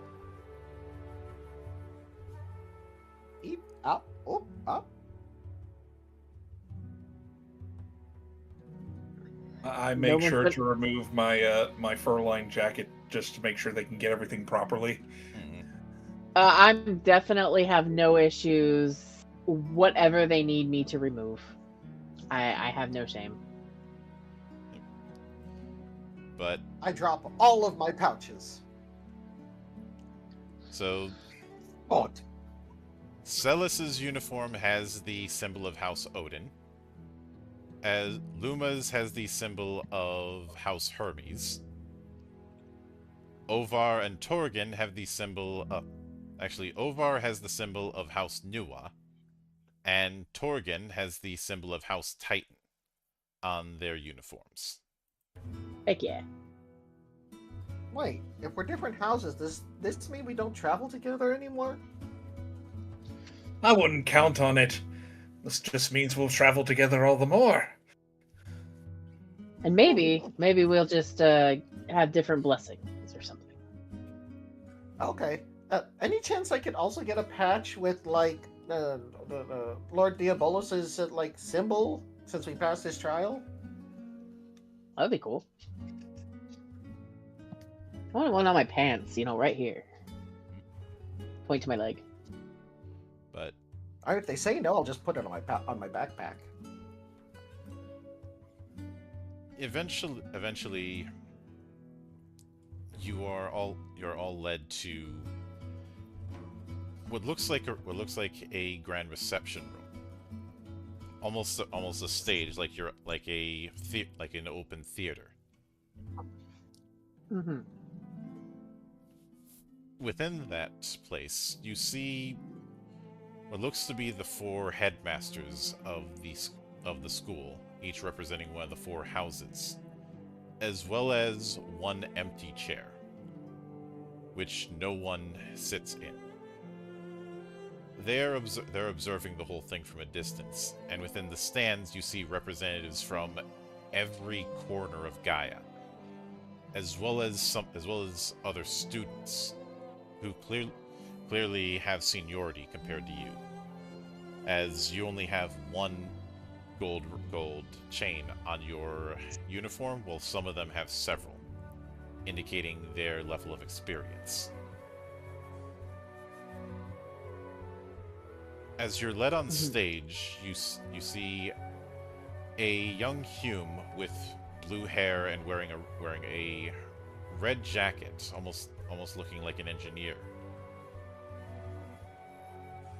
She carries along what looks like a poleaxe, though it seems to have a little attachment just for a microphone, stating, Nice.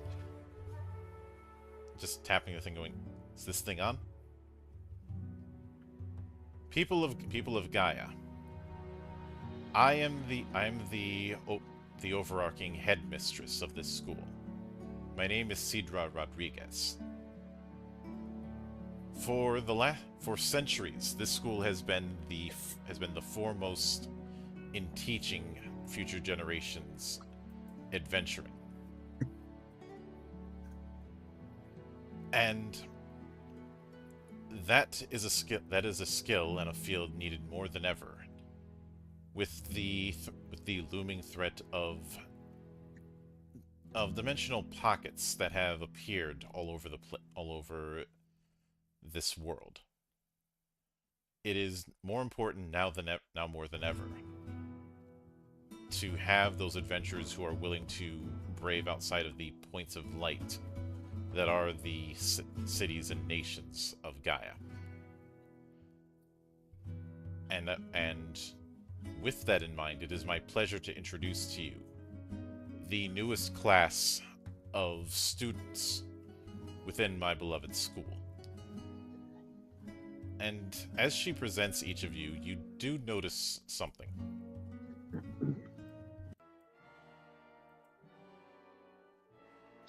That being the fact that of the hundreds or so prospective students,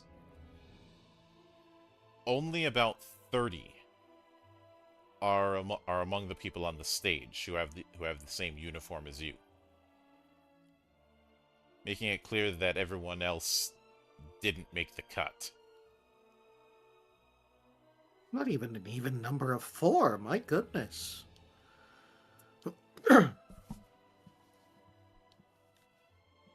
But you do hear her speak at length about the potential and future of the newest crop of students, including yourselves, as well as a round of applause given out, showing that in this moment, as the newest students of Agito Arcanum, the eyes of all of Gaia are watching you, and will be keeping an eye on your career with a particular interest, as one day you may end up working with, against, or alongside any number of them, depending on where your fate takes you.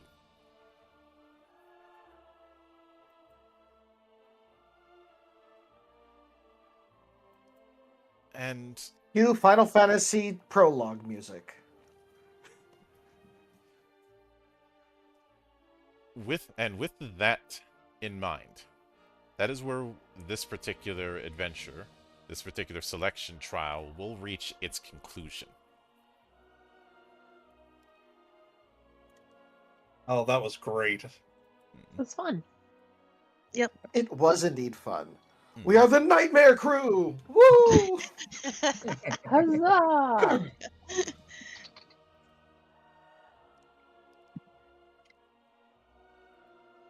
But I don't care who the rest of these guys went after. We had to face Diabolos. I'm pretty sure if you tell everyone that you fought Diabolos, they'll look at you like you're crazy. No, I said face. I didn't say fought. I said face. Don't put words in my mouth. But yeah, obviously, if I so choose, this is something to carry onward, where you're basically doing a mixture of school drama and learning to be adventurers, as that was School the drama's whole always fun. Awesome. intent of I like Agito school Arcanum. drama. And Yes, Agito Arcanum. eventually graduating to fulfill roles as adventurers across Gaia, and dealing with the chaotic political and wilderness situation that is the country. Mm-hmm. And I didn't even I'll get get the into potions. I didn't even get into the mechs. I mean, I'd like to get into a mech. Yeah, the problem is the mechs that each nation has to bear. they are not letting anyone who isn't part of the family that maintains them in it. Because being a mech pilot is like inheriting an ancestral armor. Understood. So the price of those mechs is, if you have to ask, you can't afford it.